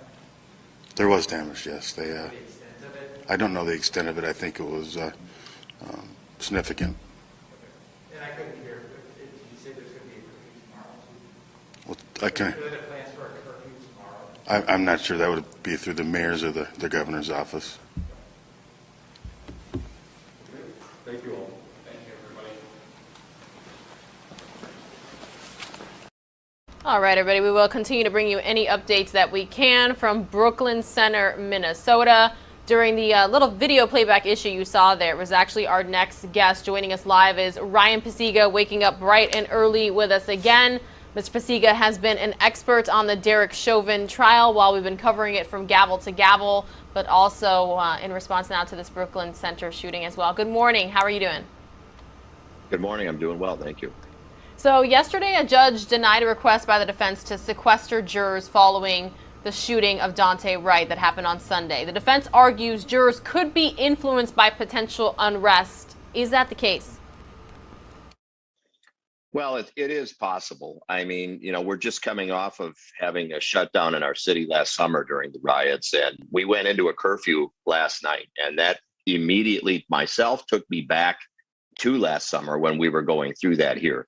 It was a little bit different than the curfews we were having last summer in that they didn't have trucks out blocking the main interstates that enter into the core of the Twin Cities area here. It wasn't that type of curfew, but nonetheless, we could all feel it around us, and the news cycle was going everywhere around us. So I think jurors are definitely going to be aware of this, whether or not it enters into their mind about what may happen when they reach their verdict.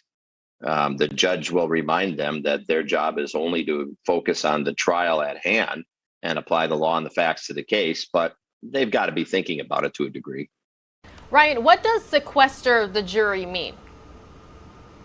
That means that you lock them up in a hotel room, essentially. You keep them away from newspapers, media, friends, family, everything else that could be a distraction or frankly could impact at all their deliberations.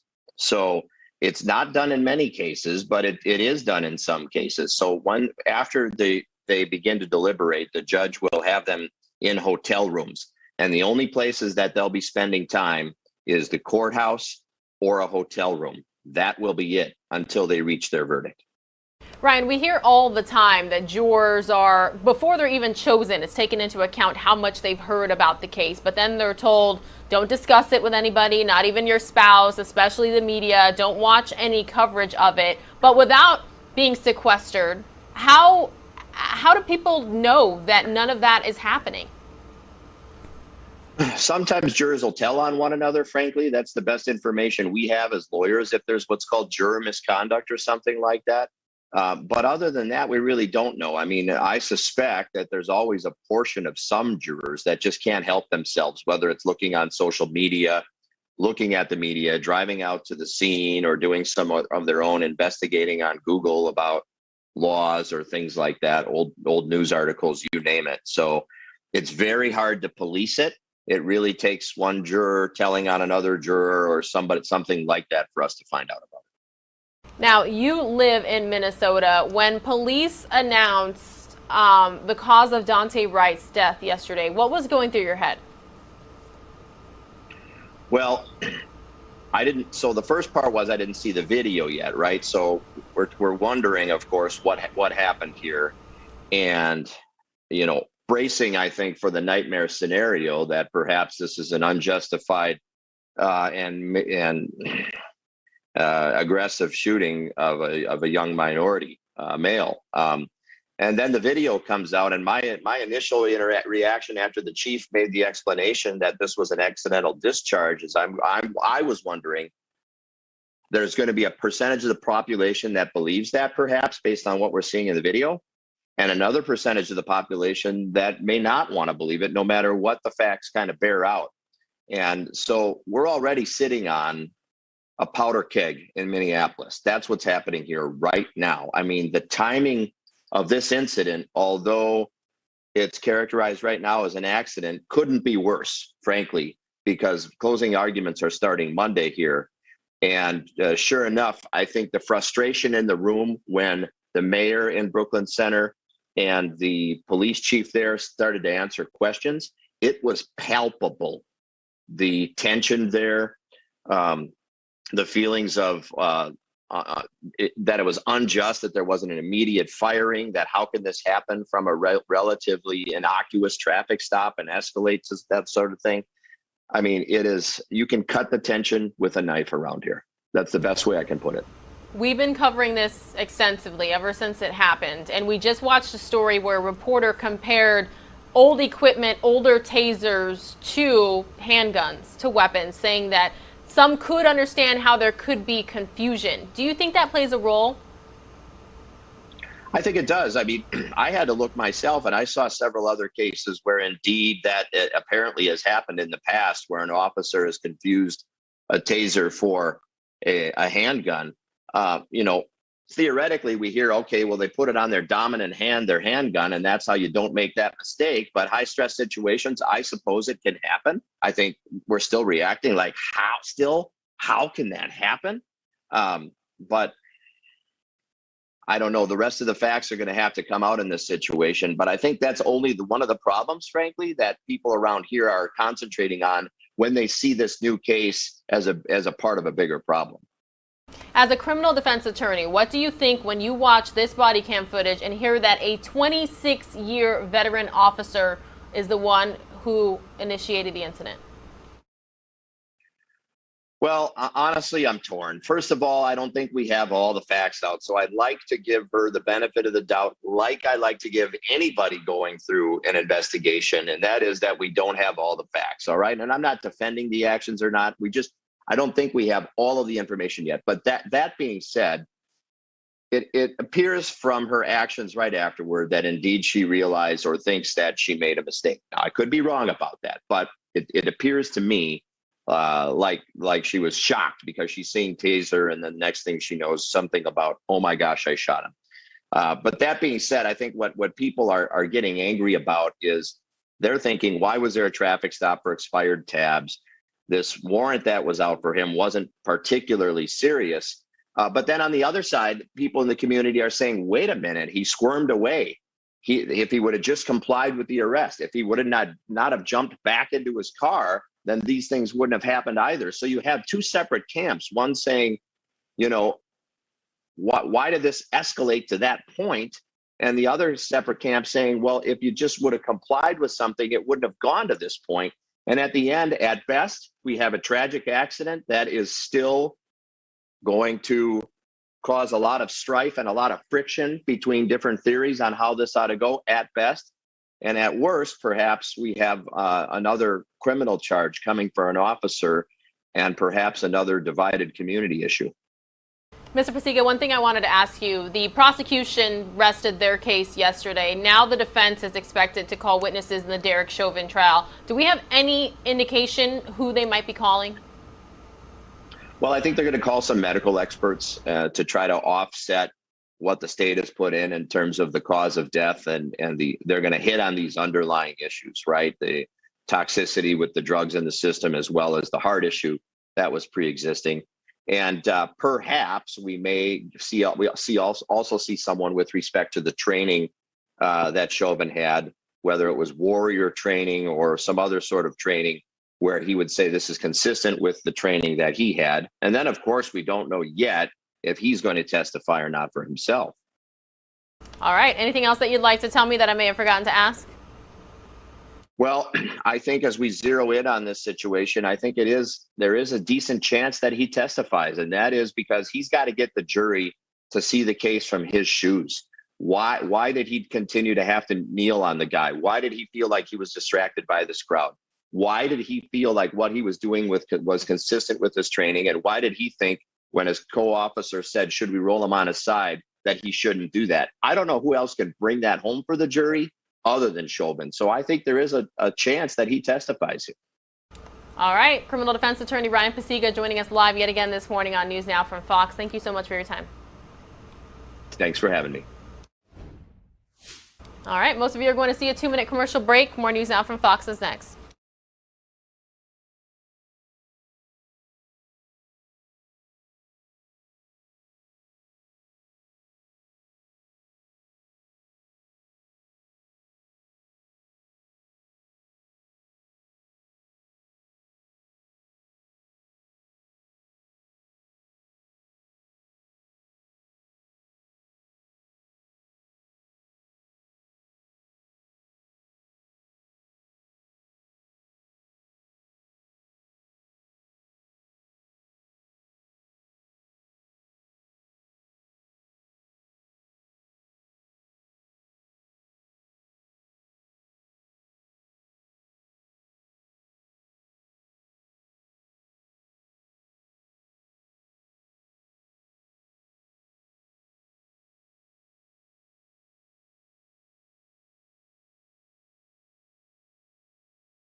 Welcome back, everybody, to News Now from Fox. Taking a live look at Minneapolis, Minnesota, where it looks like it's quite cold. Taking a look at fox9.com.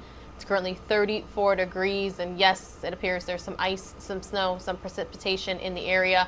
They are only expected to reach a high of 38 degrees today. For this Arizona girl, that is definitely cold. Coming up next here, everybody, we've got a segment from Fox 32 in Chicago. George Floyd's autopsy was the focus as the second week of testimony wrapped up. They heard from Dr. Andrew Baker, the Hennepin County medical examiner who conducted Floyd's autopsy, speaking against Chauvin's defense team's argument that his opioid abuse played a part in his death. To discuss the testimony is Professor Craig Futterman from the University of Chicago Law School and the director and founder of the Civil Rights and Police Accountability Project. Let's watch. Restraint. His heart disease did not cause the subdual or the neck restraint. George Floyd's autopsy was the focus as the second week of testimony wrapped up on Friday. We just heard from Dr. Andrew Baker. He is the Hennepin County medical examiner who conducted Floyd's autopsy, speaking against Chauvin's defense team's argument that his opioid abuse played a part in his death. Joining me to discuss the second week in the Derek Chauvin trial is Professor Craig B. Futterman from the University of Chicago Law School and the director and founder of the Civil Rights and Police Accountability Project. Good morning to you, Craig. Thanks for joining me once again today. I want to just start right off the bat by breaking down some of the testimony we heard last week. And let's begin with the testimony that we just heard from the medical examiner. In his autopsy, he declared Floyd's death a homicide. During his testimony, he seems to reaffirm that. But he also says drug use and heart disease were contributing factors. How does this complicate things? Yeah, this week, as you said, and good morning, Sylvia, it was all about the medical experts and the police experts. And the Dr. Baker, the medical examiner, was not. And I think the prosecutor recognized that he was not the strongest witness for the prosecutor. And it wasn't just this clear-cut slam dunk for the prosecutor. And so it was one of these unusual cases in which the prosecutor actually went out and paid a number of separate expert medical witnesses that provided testimony that actually contradicted Dr. Baker's testimony. But what Dr. Baker said, he still gave the prosecutor enough to bring the prosecutor home.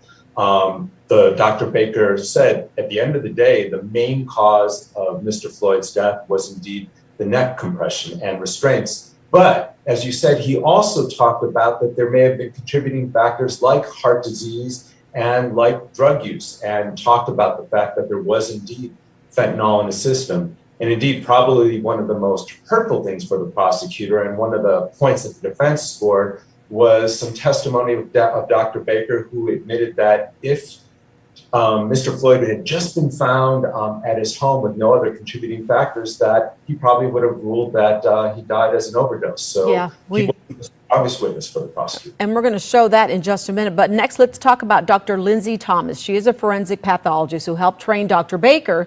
She said that she believed that Mr. Floyd died from a deprivation of oxygen. So let's listen into what she had to say. This is a death where both the heart and lungs stopped working. And the point is that it's due to law enforcement subdual, restraint, and compression. So once again, let me get your reaction to that, because this seems to be proving the case that the prosecutors are trying to show. Yeah. So she gave far stronger testimony and gave direct testimony that Mr. Floyd died of asphyxiation from lack of oxygen because he couldn't breathe as a result of that knee on his neck for 9 minutes and 29 seconds.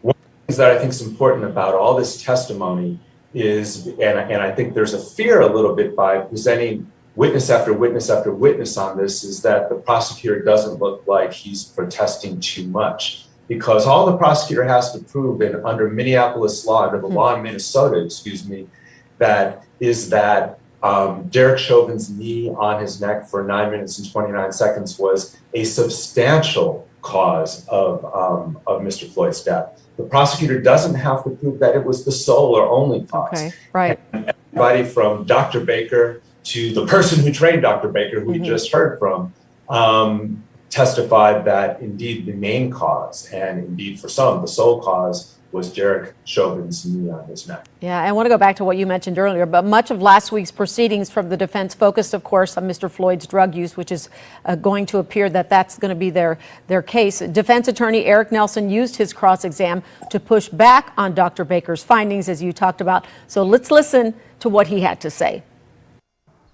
Let's assume you found Mr. Floyd dead in his residence, no police involvement, no drugs, right? The only thing you found would be these facts about his heart. What would you conclude to be the cause of death? In that very narrow set of circumstances, I would probably conclude that the cause of death was his heart disease. Now, it seems to me he was creating this hypothetical situation because that's not what happened at all. But do you think that was important? Yeah, as you said, that's not what happened at all, but the defense strategy and the defense, one of the things you got to give the defense is they are staying on message, they are staying on theme. So for the defense, every time they can get in something about Mr. Floyd's drug use, something about drugs in the system, something about pre-existing conditions, that there were other potential causes of death, they're going to do it. And I think with each and every witness, the defense lawyer tried to get in something about the drugs. And with the police as well, the police expert witness as well tried to get, yes, we found pills in the back of the car. And so this is without a doubt part of the defense strategy. And I think, and I expect that they're setting it up for some witnesses, perhaps even expert witnesses, that they'll put on when it's their turn to put on their case about the potential impact of fentanyl in the system. Okay, so after listening to 2 weeks of testimony, now mind you, the defense has not had its turn just yet, but it appears not only medical experts, but even police officers and other law enforcement have repeatedly said Chauvin was out of line and used excessive force, and that was the cause of death. So how does the defense recover when it gets its chance, and does it put Officer Chauvin on the witness stand? Yeah, as you said, powerful testimony this week because it also included, as you just noted, the unusual testimony of a slew of police witnesses who said, what Derek Chauvin did, that's not us. And that's an important part of the prosecutor's case to separate Derek Chauvin from Minneapolis police. Jurors, if you find Derek Chauvin guilty, you're not saying anything bad about the police. Indeed, you're upholding this. So yes, when we get to the defense case, the defense is going to stay on theme and is going to stay on message. And his message is that George Floyd did this to himself. If only George Floyd didn't resist, if only George Floyd didn't take those drugs, if only that crowd of people out there weren't yelling as obscenities and making it difficult and making this a more chaotic situation. Me, Derek Chauvin, I'm just trying to restrain him. And again, I think the question and everyone's question when Chauvin presents his side of the case is, will he testify? I predict again the answer is yes. I don't think he can win without it, but we've got to wait and see. Got to wait and see, and we hope to have you back next week when it looks like maybe the defense will be presenting its case. Craig Futterman with the University of Chicago Law School, thank you so much for joining me this morning. We'll see you next week. All right, everybody, we are going to continue on with some breaking news this morning here to bring you on News Now from Fox. Again, I need to make sure that I get this ready.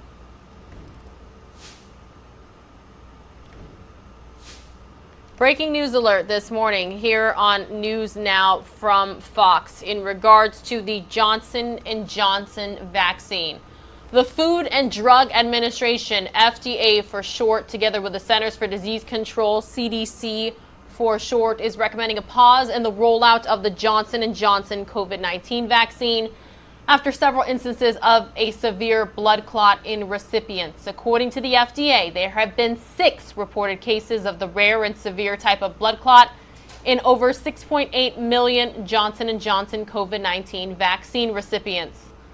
This is a quote. Right now, these adverse events appear to be extremely rare, the agency said on Twitter. Treatment of this specific type of blood clot is different from the treatment that might typically be administered. CDC will convene a meeting of the Advisory Committee on Immunization Practices, ACIP, tomorrow on Wednesday to further review these cases and assess their potential significance. FDA will review that analysis as it also investigates these cases. However, until that review is completed, the FDA is, quote, recommending this pause. Continuing on Twitter to say this is important to ensure that the healthcare provider community is aware of the potential for these adverse events and can plan due to the unique treatment required with this type of blood clot. That is from the FDA on Twitter. Fox News has reached out for comment from Johnson & Johnson regarding the recommendation. The company had told the White House it would deliver 100 million doses by the end of May, but faced a recent production blunder at a Baltimore plant and saw several vaccination sites shut down early over the last week due to potential adverse reactions. In Georgia, 8 people experienced lightheadedness, but officials could not rule out whether heat was a factor. In North Carolina, 4 people were taken to the hospital for reactions, quote, consistent with known common side effects. In Iowa, 3 people experienced some lightheadedness, and in Colorado, 11 people experienced dizziness and nausea. The FDA has a planned 10 a.m. news conference for this morning. Again, the FDA has a planned news conference for 10 o'clock this morning. We are probably going to be in our Derek Chauvin trial coverage, but News Now from Fox will bring you the updates a little bit later this afternoon and evening. You know, you can count on us right here on News Now from Fox, a breaking news alerts this morning. Regina Gonzalez is going to be joining you here in a few minutes, everybody. Meanwhile, I'm going to take you out to the latest White House coronavirus briefing. I will see you guys again in about 2 hours. To begin by providing an update on the progress of our accelerating vaccination program. We've now vaccinated 120 million Americans, including over 72 million who have been fully vaccinated. 46% of adults have had at least their first shot, and 28% of adults are now fully vaccinated across the U.S. We've made significant progress also in vaccinating Americans over the age of 65. 78% have now had at least their first shot. And by this time next week, all adults across the country will be eligible for their vaccine. This means that there has never been a better time than now for seniors and those eligible to get their shots. Make an appointment today, and if you have someone in your life, particularly a senior who has not gotten a shot yet, reach out and see what help they need.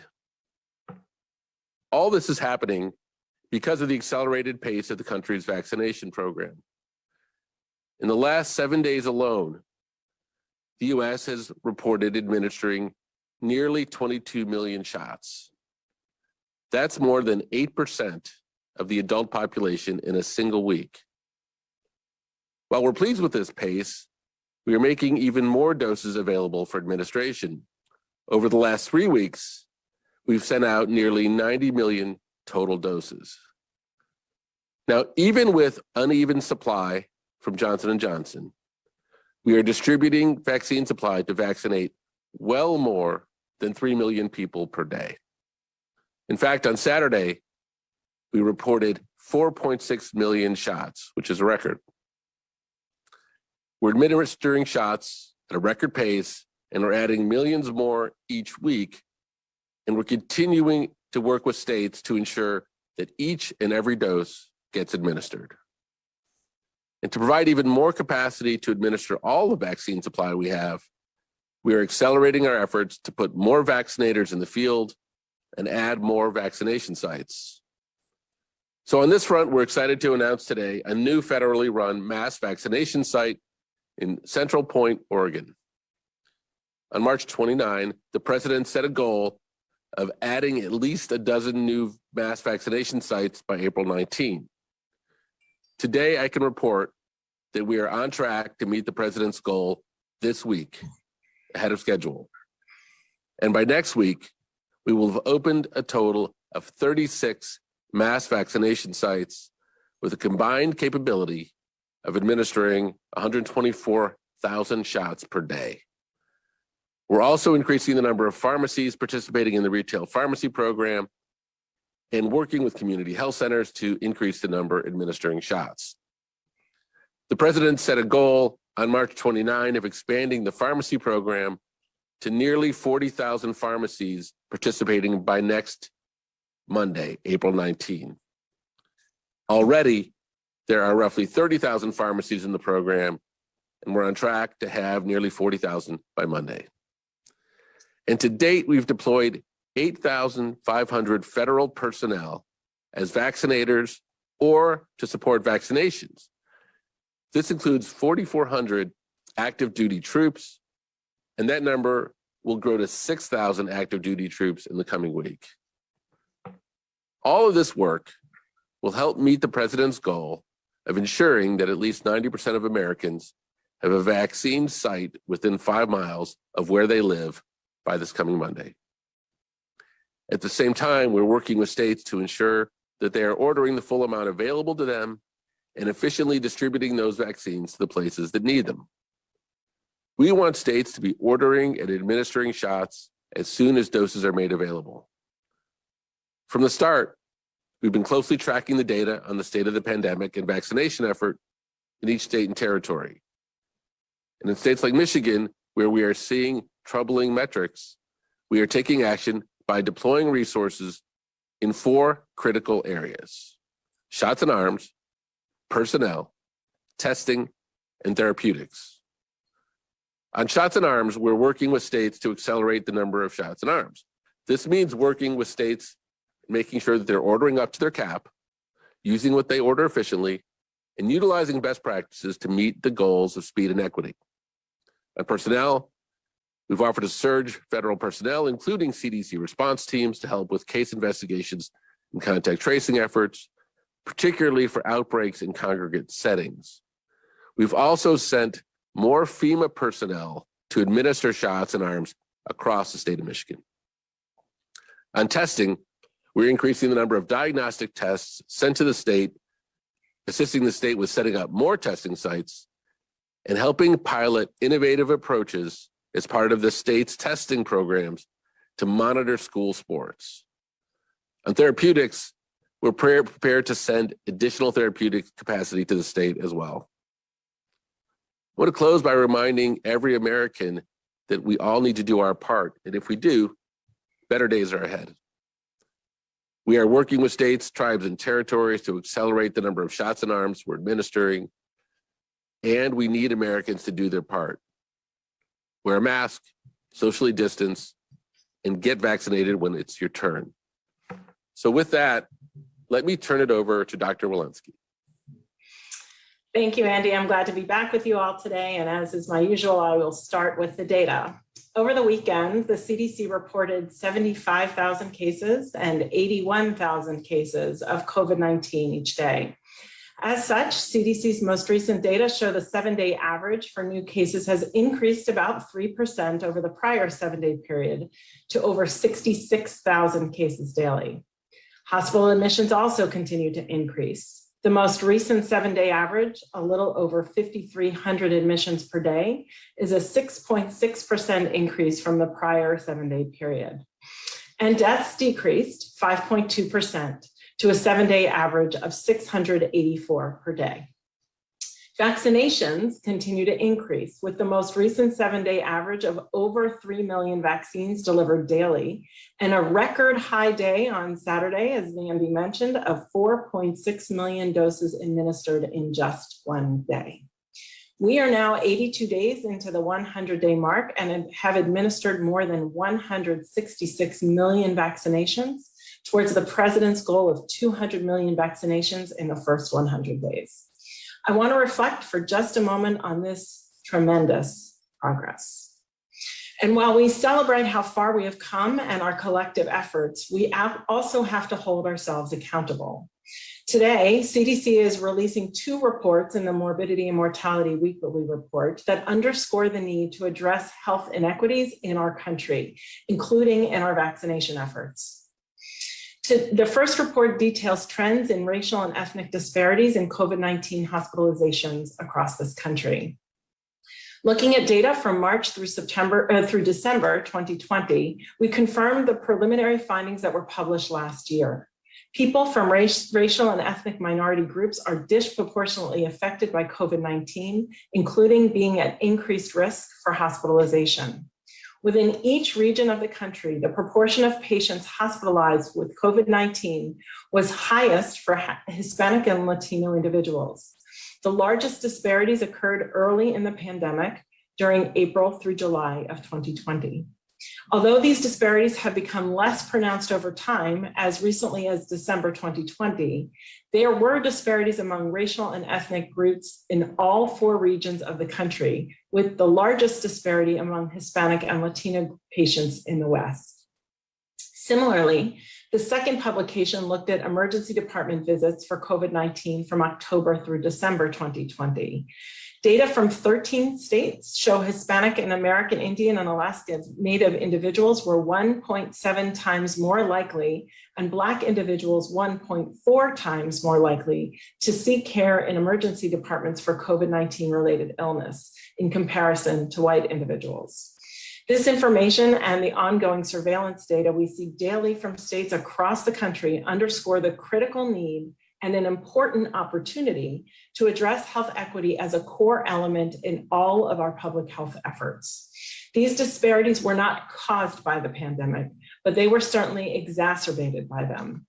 The COVID-19 pandemic and its disproportionate impact on communities of color is just the most recent and glaring example of health inequities that threaten the health of our nation. At CDC, we have a critical role to play in addressing health equity. We have made new and expanded investments in racial and ethnic minority communities and other disproportionately affected communities around the country to provide the foundation and resources to help address disparities to COVID-19 and, importantly, to create the infrastructure to address the other health conditions. Last week, CDC launched a new website, Racism and Health, which serves as a platform for greater education and dialogue about these critical issues. There, we articulate that racism is a serious public health threat that directly affects the well-being of millions of Americans and the health of our entire nation. We must acknowledge the disparities that exist and commit to an equitable distribution of vaccines, particularly to those communities that have been hardest hit by the virus. Looking at the data available, the total number of vaccines administered, Black and African American individuals make up about 12% of the US population and are just 8.4% of those receiving at least 1 dose of the vaccine. And 18% of the country identifies as Hispanic or Latino, yet they make up only 10.7% of those receiving vaccinations. We must do better, and we will do better. And here's how. Last month, CDC provided $3 billion to support efforts to increase vaccine uptake by expanding COVID-19 programs and ensuring greater equity and access to vaccines. We made more than $300 million in funding available to strengthen the work of community health workers nationwide, bolstering their efforts to provide and control to prevent and control COVID-19 among populations at high risk, and serving as trusted messengers to overcome concerns and vaccine hesitancy. These actions are in addition to the $2.25 billion CDC made available for testing efforts in communities at high risk and who are underserved across the country.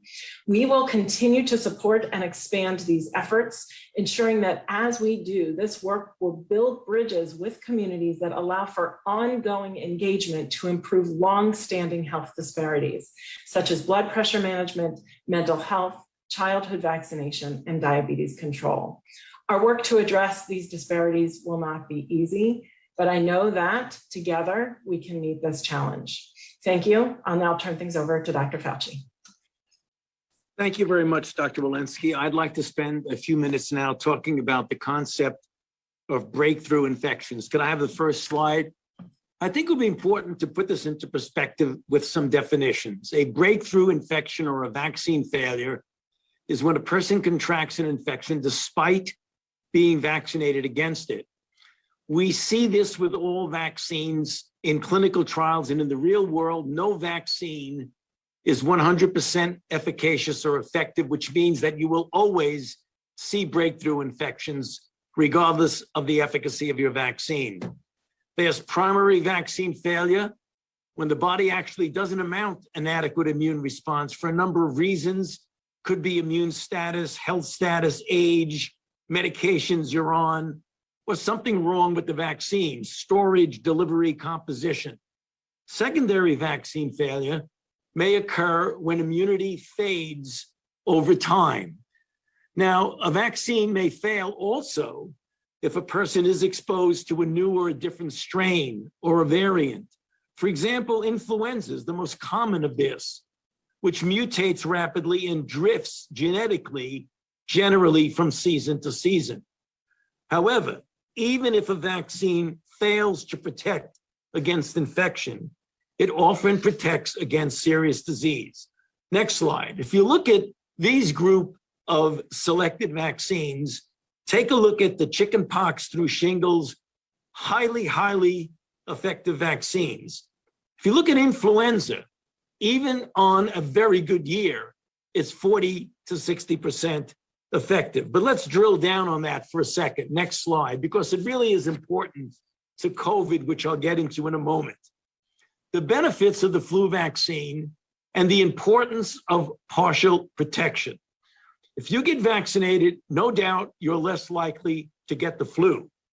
But even if you do get flu and get sick, vaccination can reduce the severity and duration of illness and can help get you out of trouble. If you get a little bit more granular on flu, the benefits of flu vaccination in a 2019-2020 season, despite a vaccine that was only 39% effective and only 52% of people actually got vaccinated, look at the health benefit that year. There were 7.5 million illnesses were prevented, 3.7 million medical visits, over 100,000 hospitalizations, and 6,300 flu deaths on a year where almost half people were not vaccinated with a not very effective vaccine. Next slide. So let's focus in really quickly on the clinical trials, namely the data we got from the phase 3 clinical trials of vaccines that ultimately developed an EUA. If you look at the vaccine group, with the number of breakthroughs over the number of vaccinations, and you see, or the number of breakthroughs, number of infections in the number of people. There are always breakthroughs, regardless of what the efficacy of the vaccine is. Next slide. If you then go into the real world, if we can have the next slide here, of real world effectiveness, again, if you look at fully vaccinated people versus unvaccinated people, obviously, given the relatively small numbers, thousands, hundreds, compared to the tens and tens and tens of millions of people who've been vaccinated, you will always see breakthrough. The critical issue is always look at the denominator. Look at what you are comparing it with. Next slide. I do want to mention one thing about a special group that we're obviously paying a lot of attention to, and those are people with organ transplants. Because in a recent study from JAMA, just a couple of weeks ago, only 17% of the participants mounted an appreciable anti-spike antibody response. So full vaccination is very important for this population. And finally, next slide and last slide, as I alluded to just a moment ago, one of the wild cards in vaccine failure is the variants. And depending upon the particular variant, vaccines handle them relatively well or not necessarily as well. But as I mentioned before, even with the 351, in which the J&J, for example, efficacy was down to 64%, there were essentially no deaths or hospitalizations in the individuals who were vaccinated. One final comment about B117. It is covered really quite well by the mRNA vaccines and highly likely by J&J, but we just need more data on that. Good morning, everybody, and welcome to News Now from Fox on this Tuesday, April 13th, 2021. You are currently listening in to a live, excuse me, it's not live. Look at this. I can't talk already. You're currently listening in to the latest White House coronavirus briefing from Dr. Anthony Fauci and officials. We are playing this after learning of some breaking news this morning that I did want to bring you out of our show. So I'm going to bring you to the White House and just reread you the fact that the U.S. is now recommending a pause on the Johnson & Johnson COVID-19 vaccine as they are investigating 6 cases of a rare type of blood clotting following vaccinations that were reported in the country. The U.S. Food and Drug Administration and U.S. Center for Disease Control and Prevention said in a joint statement this morning that the pause of the single-dose vaccine is out of an abundance of caution while the agencies investigate the cases. So we are continuing to follow that story very closely here on News Now from Fox. We will actually be joined once again by Dr. Mike Sirigliano of Penn Medicine later on in our show, and he will be able to break down any news and details surrounding that story there that we have for you here. But as of right now, my name is Regina Gonzalez. I'm joining you live from our News Now from Fox East Coast Hub in Orlando, Florida. We have lots of top stories to cover here today on our show. We are continuing to follow the tragic shooting of a 20-year-old man in Brooklyn Center, Minneapolis. Yesterday, we did learn that the officer involved in the shooting accidentally drew her gun instead of her taser, and it has caused protests and unrest to unfold across the country, specifically in the Brooklyn Center area. So we will have updates on that story coming up in our show. We are also continuing to follow the latest news surrounding Joe Biden and his infrastructure plan. So I do want to bring you out to the White House as I introduce this next story, because President Biden's big plans for infrastructure got some blowback after a bipartisan meeting at the White House. His $2.3 trillion proposal has been met with charges of being more show than a real sharing of ideas. Fox News correspondent Griff Jenkins has the latest from Washington.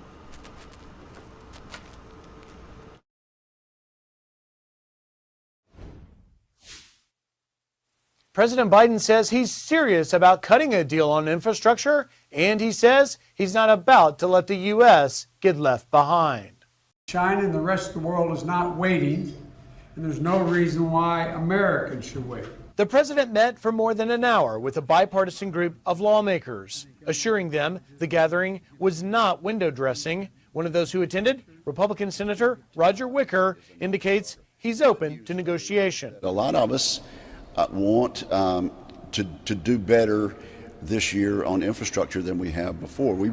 I'm for a big infrastructure bill. But Republicans are criticizing the size and scope of the president's $2.3 trillion proposal, which includes $400 billion for caregiving, $213 billion for affordable housing, $174 billion for electric vehicles, and $100 billion for broadband access. Putting at the core of the dispute, what constitutes infrastructure? Instead of coming up with a better bill, Democrats have decided it's the English language that has to change.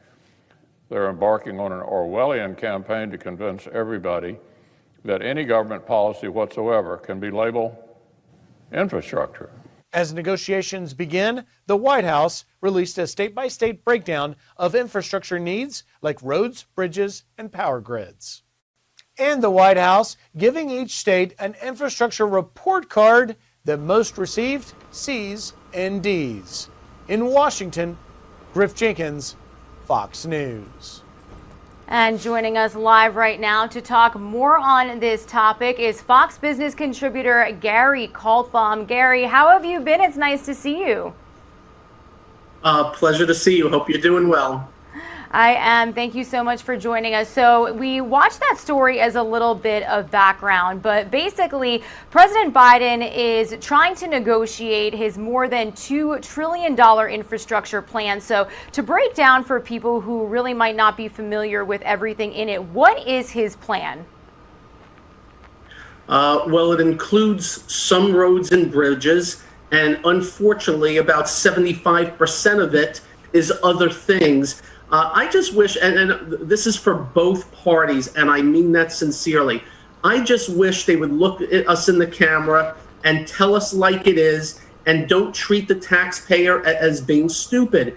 Don't tell me infrastructure is child care and elderly care. Do a CARES package for that. When you're talking infrastructure to the average American, we're thinking roads and bridges and streets, airports, electric grid. That's all well and good. We've been begging for that. Unfortunately, they threw everything at it to take care of their constituents on their side. And there's some backlash right now, and hopefully so. You got to remember, we pay for all this. Government doesn't pay for it. Every dime they spend is from us, the taxpayer, and they should just do it the right way and tell it like it is. I think something gets done, but I think it'll be stripped down and hopefully hits its target well. Yeah, and as far as him sitting down yesterday and quote unquote negotiating who will pay for this, I think those are questions really surrounding everything that's happening. Who will? You said we will pay for this, but as far as negotiating, how does this process go and what are the next steps? Well, unfortunately, there's going to be a lot of negotiating and positioning on camera to sell to each party's constituents. There will be things going on in the back rooms for this. It's going to be a tough one. You have to remember that the Democrats right now are talking about something called reconciliation, where they only need 51 in the Senate, and that would be Kamala Harris, the vice president. So they can get a lot done. But they also recognize, as always, there's elections in 2022, so they better get it right. So this is going to go back and forth for a good couple of months, I would suggest. And again, roads and bridges, terrific. We need an electric grid, update it. Schools that have asbestos, get rid of the asbestos. But don't put all kinds of stuff in there, and don't tell me it's now human infrastructure. You had Elizabeth Warren, and I forgot the other senator that came out and said, human infrastructure is infrastructure. No, it isn't. Stop making things up. Stop treating us like we're stupid, and get things done. Now, Republicans said that they remain opposed to raising taxes on corporations and pushed for a narrower package yesterday. So what does that really mean? How will this affect our taxes?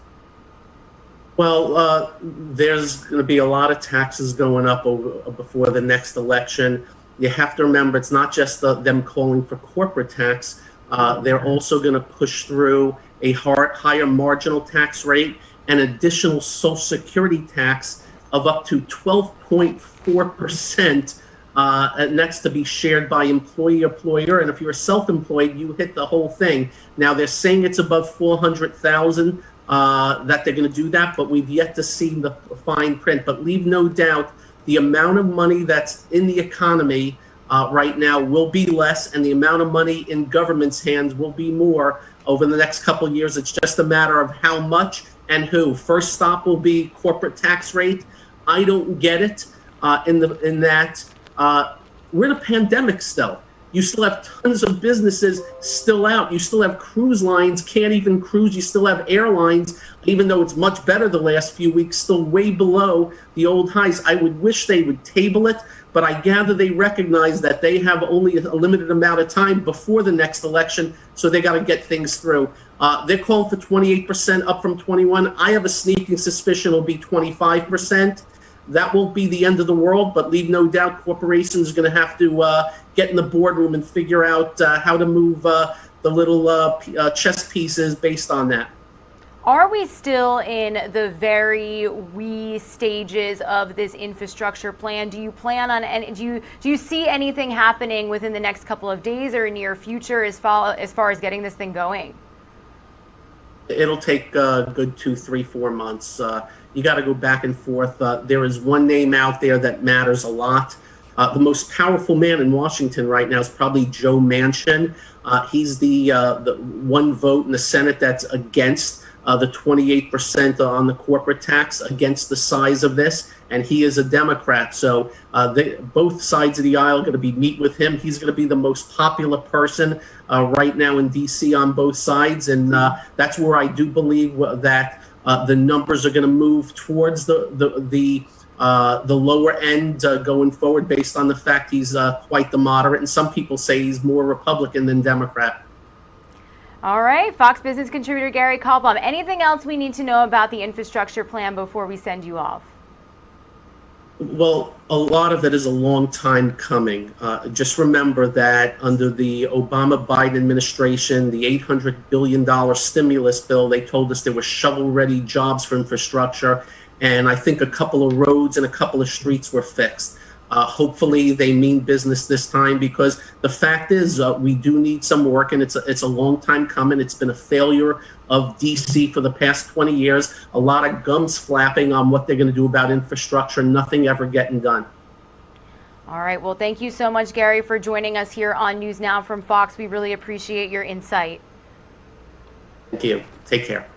Take care. And a huge thank you to Gary and all of the contributors that join us here on our show to kind of break down the top political headlines that we are continuing to follow. Again, Biden's agenda, very, very busy. And he did, again, yes, meet with lawmakers to negotiate this infrastructure plan. So we will continue to bring you updates on any details regarding this story here on News Now from Fox. 8:25 a.m. here on the East Coast, taking a live look over the Capitol in our nation's capital. In a couple of minutes, we actually will be getting a live report from Fox 5 DC's Bob Barnard, because it is going to be a very solemn day in our nation's capital, as a memorial service will be held for Capitol Police Officer William Evans, who was killed in the crash at our nation's capital a couple weeks ago. He will lie in honor in the rotunda,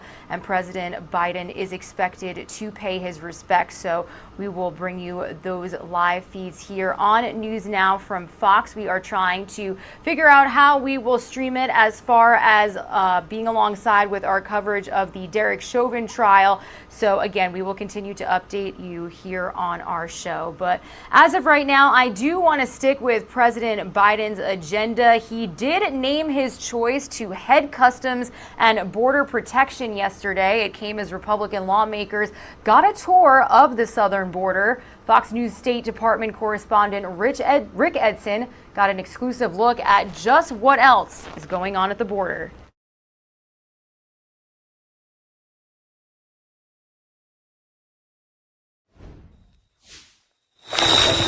The Rio Grande Valley, the busiest sector for border crossings in the middle of a migrant surge not seen for 2 decades. This is the spot where you're going to get the majority of applications. Wow. Really? Yeah.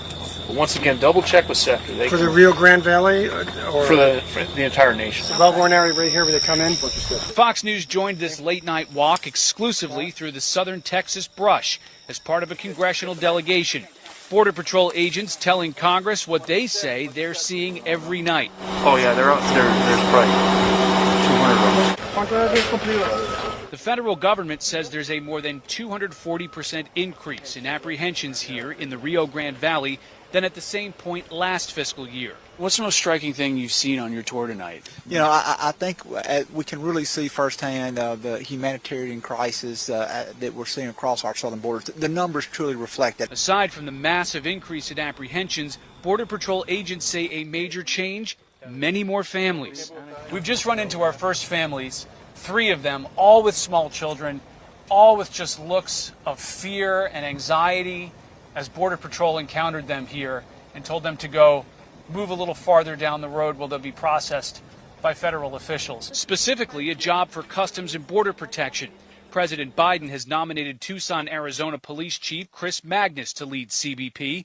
Magnus is an outspoken critic of President Trump's border policies. The climate resulting from the current rhetoric and crackdown on immigrants undermines trust, and it poses major challenges to police officers. The Biden administration is pressing for more funding to address problems in the Northern Triangle, El Salvador, Guatemala, and Honduras. President Biden tasked Vice President Kamala Harris to lead efforts with those countries. Republicans are inviting her to tour the border region. Arizona's Attorney General says he's gotten no response. Look for work, search. In Mission, Texas, Rich Edson, Fox News.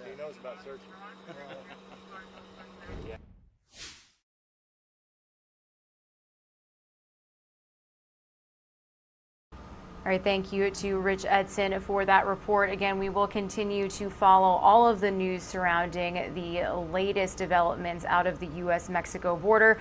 But right now, I am bringing you out to Minneapolis, Minnesota, where all eyes have been on the Twin City for the Derek Chauvin trial. But now all eyes are on Minnesota for a different case that has been just causing such a controversy and protests and looting and chaos erupting not only in Minneapolis and the Minnesota area, specifically Brooklyn Center, but across the country, as Minnesota is still on edge following the deadly shooting of a black man by a white officer.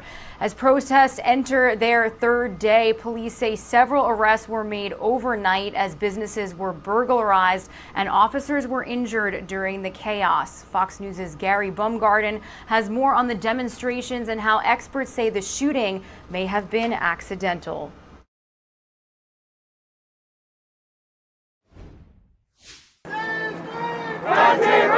Unrest continuing in Brooklyn Center, Minnesota, as protesters faced off with police early into Tuesday morning after a white female police officer shot and killed 20-year-old Dante Wright over the weekend.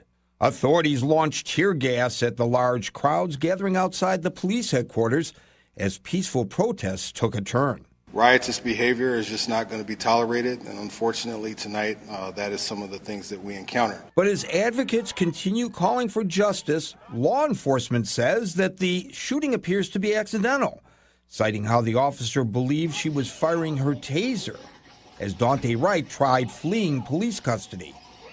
Wright was originally pulled over for a traffic violation when officers discovered he was wanted for an outstanding warrant. How you have a job, you accidentally kill somebody? He was my son, and I can never get that back because of a mistake.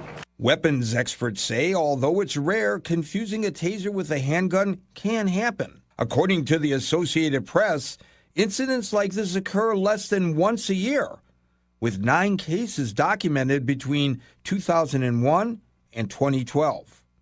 But it's especially possible if officers are using older equipment, with certain tasers more closely resembling handguns. If you have an agency that's 10 years behind on updating its equipment, that's how this could happen. The officer who shot and killed Dante Wright has been identified as Kim Potter.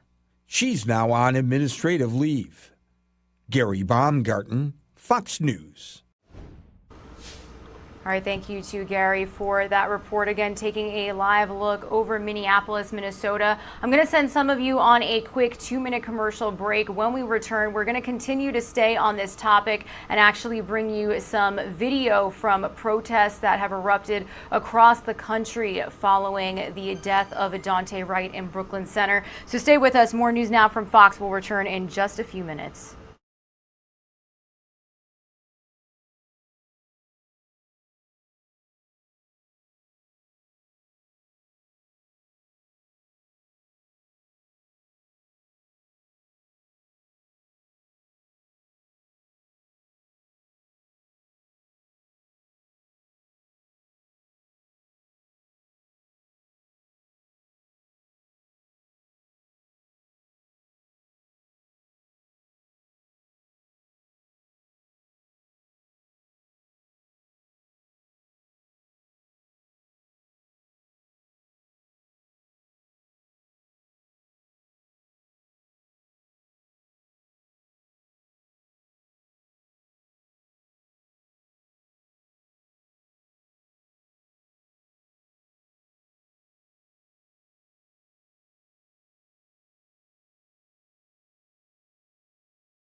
Welcome back to News Now from Fox, everybody. 8:35 a.m. here on the East Coast. Currently taking a live look over Minneapolis, Minnesota, as we are continuing to cover all of the latest updates and developments out of Brooklyn Center, Minnesota, just about 15 minutes away from Minneapolis. That is where protests have erupted all night, and there has been several reports of unrest. I believe about 40 people have been arrested after the shooting of 20-year-old Dante Wright. He was killed on Sunday after an officer now allegedly accidentally drew her gun instead of her taser, and it killed the 20-year-old. So we will continue to bring you the latest developments on this story as they become available. Our News Now from Fox hosts in Phoenix, Arizona, we're covering the unrest all night as protests did erupt across the country, not just in Brooklyn Center. And I actually do want to bring you some of the footage from our viewer videos. This is a platform called Storyful where viewers can bring us to the scene, and these are protests from across the country. Now, this specifically is footage shared by Amadullah Ajaza, showing a crowd of protesters chanting "Whose streets are streets" and "Say his name, Dante Wright," as they confronted a line of officers equipped with riot gear. You can see people crowding in the streets as protesters continued to arrive in Brooklyn Center on Monday. Now, this is actually in Manhattan. Protesters marched across the Manhattan Bridge from Brooklyn into Manhattan on April 12th in solidarity with Dante Wright, the black man who died after being shot by police in Brooklyn Center, Minneapolis. The protesters can be heard chanting "No justice, no peace," and "If Dante doesn't get it, shut it down." Let me try to bring up the volume here so you can listen. And now this is actually some of the footage from the protests that erupted last night. This is video showing crowds of protesters outside the Brooklyn Center Police Department after a chemical irritant was deployed by police to disperse the crowd. We did actually get an update from police that we did bring you earlier this morning, saying that they did arrest more than 40 people, and they did again have to deploy tear gas. You can see just how chaotic it got last night. So very tragic situation out there in Minnesota, and we will continue to bring you any new developments out of this story. Hopefully we will hear from police later today. So as I do take you back out to Minneapolis, we did have Governor Tim Walz respond to this shooting. He did hold a press conference yesterday. So I do want to bring that to you here, just a little bit of it here on News Now from Fox, to get a majority of his statement regarding the situation unfolding in Minnesota. So let's get the latest, and then we are just a couple of minutes away from heading back out to DC to be joined by Fox 5's Bob Barnard as we also talk about the fallen Capitol Police officer William Evans, who will lie in honor today at the Capitol. Sympathies to the family, knowing that there's absolutely nothing I can say that will make this better or take this back, but with an understanding there are things that we can do. The first is we can simply acknowledge it doesn't need to be this way. We don't have to continue having these press conferences and having what may be a routine traffic stop end in a 20-year-old dead, a family devastated, and a community on edge. And so some of the things that we can do, and we need to be very clear about, is this state, this community, and this nation needs to have a place to grieve and to express, in many places, their anger that this continues to go on and their expectation that things need to be different and need to change. And so our commitment of making sure that those that are exercising their First Amendment rights and those that are asking, no, demanding that changes that are happening in other states, like Maryland we saw last week, changes that are making a difference, changes that are reducing the chance of these types of things happening. We need to make sure that that space is available. And we also, though, need to hold at the same time that those that wish to do harm or destruction to property or to put people at risk, it will not be tolerated. And we have known for many months that as this trial and the focus of this nation was on this trial, that there would be those that want to do both. Those that want to bring about change, those that want to express their constitutional rights, those that are angry, heartbroken, sad, fed up, tired, all of the things that they have every reason to feel. But we also know, and we saw it again last night, those that would try and take advantage of this to create chaos or damage will not be tolerated. And the folks you're going to hear from after the mayors speak are our public safety professionals. And that will include everybody from the State Patrol to our local police departments, to our county sheriffs, to our National Guard, and in this organization, to community leaders and to sociologists and psychologists and people who are out there to understand that there's trauma in the community. And simply sometimes having uniformed officers is enough to trigger people and to cause situations to escalate. And those things have been given consideration. So while I can't provide any comfort to the Wright family, what I can tell this state and this nation is Minnesota is a place where we know that you can create space for grievances to be aired and First Amendment rights to be expressed, and you can stop people from creating crimes or doing destruction to property and to people. And the next thing that we can do is we can stop pretending that this is just the natural order of the universe and things happen this way. I'm going to demand that the legislature finally hold some hearings on some of these reforms, as I said, that have passed in other states and have proven to make a difference.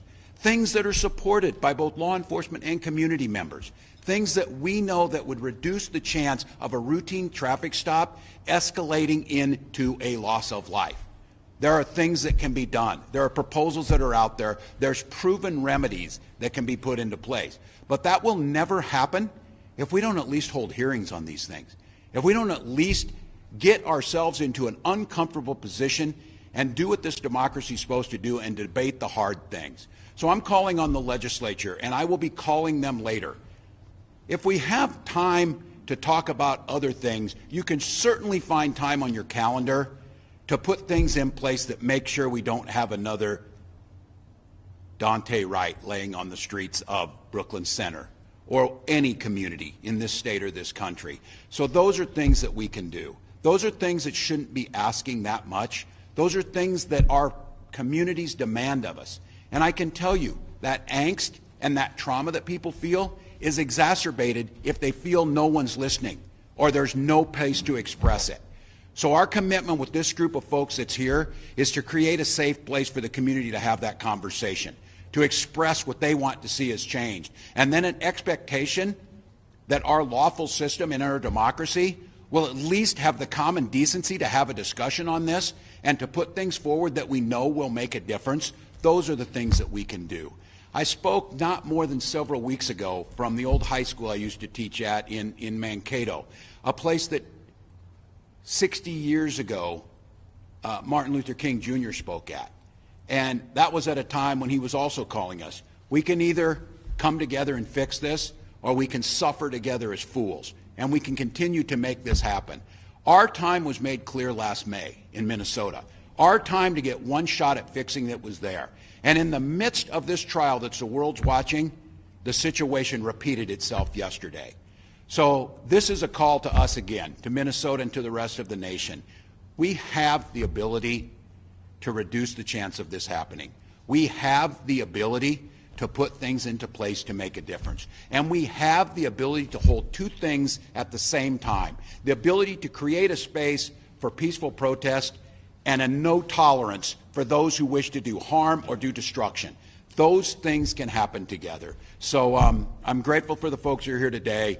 This has been many months in the making. There is a level of coordination amongst law enforcement agency and community never before seen in Minnesota.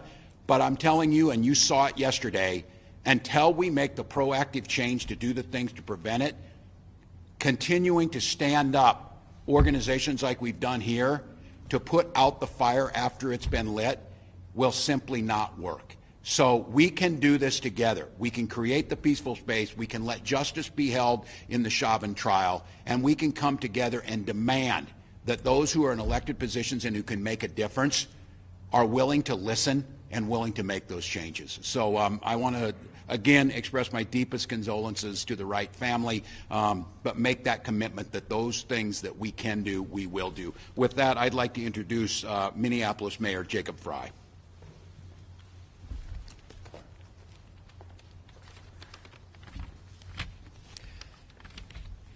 Thank you, Governor, for your strong and necessary words and the partnership that we've had over these last 8 months as we've prepared for this trial of Derek Chauvin. And I'm not going to stand up here and tell you that it's okay when it's not.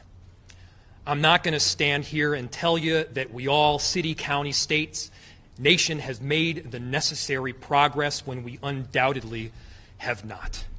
We have such a long way to go, and the cruel duality of mourning yet another officer-involved shooting, while we're simultaneously adjudicating at a trial yet another officer-involved killing, is cruel. It is just that, it is cruel. And what appears to be a careless and tragic mistake in a profession where you just can't make careless and tragic mistakes has not only further eroded trust between law enforcement and the communities that they serve, that they are charged with serving, but has been even more injurious to our communities of color, to our BIPOC communities in Minneapolis. And I recognize that the press conference that we saw earlier in Brooklyn Center is unthinkably disturbing. We recognize that the feeling and the sentiment in our city and in our region right now, especially for our black and brown communities, is raw. And the anguish that we saw and witnessed. All right, everybody. Thank you for watching News Now from Fox. 8:47 a.m. here on the East Coast, and you are currently listening in to Minnesota officials respond to the tragic shooting of 20-year-old Dante Wright. This was following the announcement that the officer, the 26-year veteran officer who allegedly did shoot and kill Dante Wright, accidentally drew her gun instead of her taser. So you not only had Governor Tim Walz respond there, but you also are currently seeing people from the police department and lots of local officials responding to the situation out there. And we'll continue to keep you updated on the Brooklyn Center shooting here on News Now from Fox. But right now, I do want to bring you out to our nation's capital, because today is going to be a very solemn day out there as the fallen Capitol Police officer William Evans is going to lie in honor at the Capitol today. He was the 41-year-old who was killed in the line of duty on April 2nd when a vehicle rammed into him and another officer at a barricade near the U.S. Capitol. And we are currently being joined by Fox 5 DC's Bob Barnard. He has been following this story from the very beginning and joins us live to talk about what we can expect today. Bob, it's so nice to see you. Thank you for joining us. You know, what can we really expect at the U.S. Capitol today? Well, Regina, good to be with you this morning. Basically, it's going to be a very solemn ceremony and then viewing at the U.S. Capitol, starting at about 11 o'clock Eastern Time. Currently, the remains of Officer Billy Evans are here in Northern Virginia. They've been here since his remains were released from the medical examiner's office in D.C. last week, where it was determined he died of blunt injuries to his head from that Good Friday afternoon ramming near the U.S. Senate in the nation's capital. So in just a short while, the remains of Officer Evans will be taken from here in Northern Virginia to the U.S. Capitol. The ceremony will start around 11 o'clock. President Biden will be there and make remarks, as will other members of Congress, the leadership of Congress there. And then after that ceremony, there'll be a viewing for members of Congress and members of the Capitol Police Force. And that should happen the rest of the afternoon till about 6 o'clock this evening, when the procession will leave the Capitol and the remains of Officer Billy Evans, as you mentioned, 41 years old, 18-year veteran of the Capitol Police Force, leaving behind 2 young children. He lived here in Northern Virginia. His remains will be then taken to his hometown of North Adams, Massachusetts, for burial. So it's a rare honor. They call it lying in honor in the rotunda of the U.S. Capitol. A very rare honor, but sadly, that happened with a fellow Capitol Police officer, Brian Sicknick, earlier this year. He was killed in the confrontations there at the U.S. Capitol on January 6th. So this doesn't happen often, but it's happened now twice with Capitol Police officers in just a matter of a few months, Regina. Yeah, Bob, and you have been out there, boots on the ground, not only with the breaching of the U.S. Capitol, but now with this situation. You've spoken to loved ones and just people on the street that are so shocked by all of these occurrences. What has the mood been like in D.C. with all of these instances going on? Well, there are competing emotions here because after the insurrection on January 6th, Capitol Police and local and national authorities put a big perimeter around the Capitol, several blocks wide of fencing and barbed wire, and that remained there for weeks. And the people who live and work in D.C. were not happy that kept going on, that the fortress-like atmosphere around the Capitol extended week after week after week. And it was just as they started, the National Guard and Capitol Police have been kind of, they're the boots on the ground there, but this fencing around the Capitol, they started peeling it away and bringing it to just a tight perimeter around the Capitol complex, not reaching out into the neighborhood. That dismantling of some of this fencing happened right as this Good Friday attack with this 25-year-old Noah Green plowing his car into the barricade where Officer Evans and another officer who was injured but later released from the hospital were manning and were attacked. Again, this, if you're not familiar, this Noah Green, the man who was driving this car, this 25-year-old, apparently came at the officers with a knife and was shot and killed. So the perimeter has not been extended again. It's kind of where it was on that day, peeled back quite a bit. But there are others saying, look, we've got even the police union for the Capitol Police Force saying we need to invest in more officers and high technology and other infrastructure means to protect the Capitol without it intruding into the neighborhood and making it difficult for people who come and go, who live in the area, who like to run in the area of the U.S. Capitol without that being impeded indefinitely. So there are just a lot of competing emotions. And then, unfortunately, it seems like every day it's tough to keep all these situations with police and the community straight. Officer Evans was killed when someone from the community, rammed the barricade with a car. And now these other stories where the police are accidentally shooting other people who are unarmed in different communities. So the interactions with police and the community, they just, again, it's tough to keep them straight. It's sad on all parts. And today, here in the Washington area, it's a day to pay tribute to this Capitol Police officer who died trying to protect the Capitol as that job continues this morning.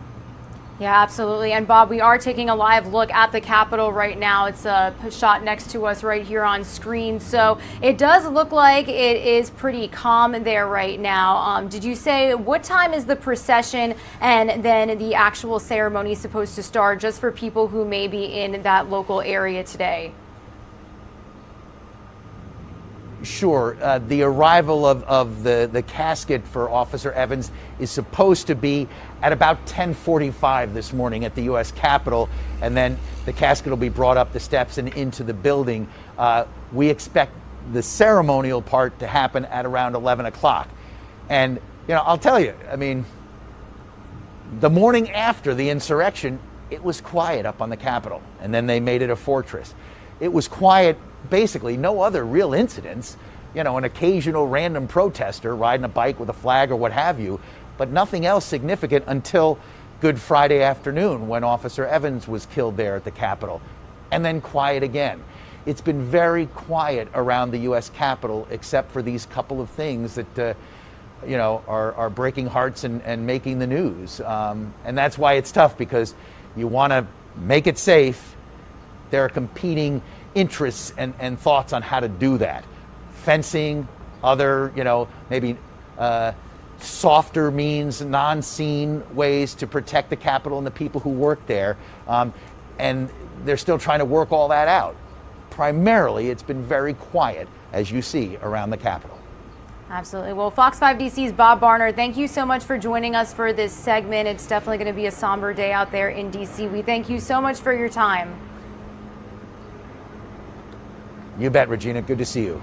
Good to see you as well. A huge thank you to Bob Barnard and all of our teams out there in the DC area. Once again, they have been boots on the ground ever since the Capitol insurrection on January 6th, and then this tragic incident on April 2nd. Again, 41-year-old Evans was killed in the line of duty on April 2nd when a vehicle rammed into him and another officer at a barricade near the U.S. Capitol. So we are again going to update you on how exactly we will be streaming the ceremony and procession. We do begin our coverage of the Derek Chauvin trial, the former Minneapolis police officer who is accused of killing George Floyd. That coverage does begin at 10 a.m. Eastern time, so we will keep you updated on our streaming plans for Billy Evans' funeral service. Again, President Biden expected to make remarks and pay his respects, so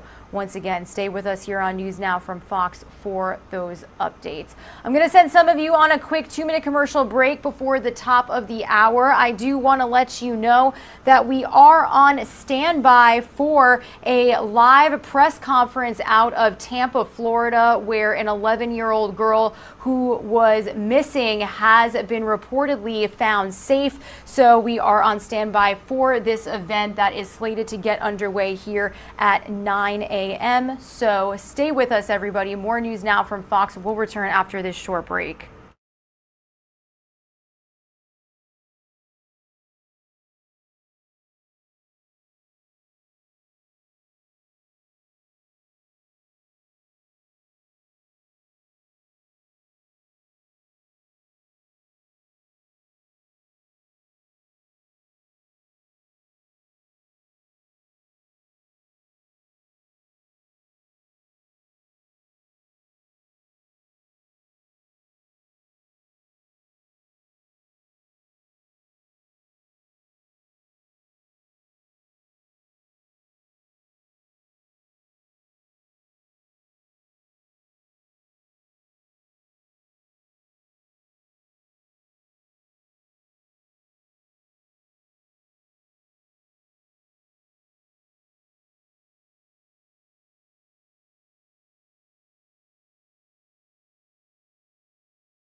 Welcome back to News Now from Fox, everybody. At 9:04 a.m. here on the East Coast, and you are currently taking a live look inside the courtroom of the Derek Chauvin trial. He is the former Minneapolis police officer accused of killing George Floyd last summer. Now, we have been streaming the entire trial here from gavel to gavel on News Now from Fox Live, raw and unfiltered. Week 3 of testimonies is currently underway, and we are expected to get a live update from our Fox 9 Minneapolis team out there in the area at about 9:40 a.m. and our coverage does begin at 10 a.m. Eastern time here on our show. But for right now, I do want to bring you Fox 9 Minneapolis's latest report from the testimonies happening yesterday. So let's get the latest on what is going on in the courtroom just a couple of minutes down the road from the unrest that unfolded after the Brooklyn Center shooting of Daunte Wright.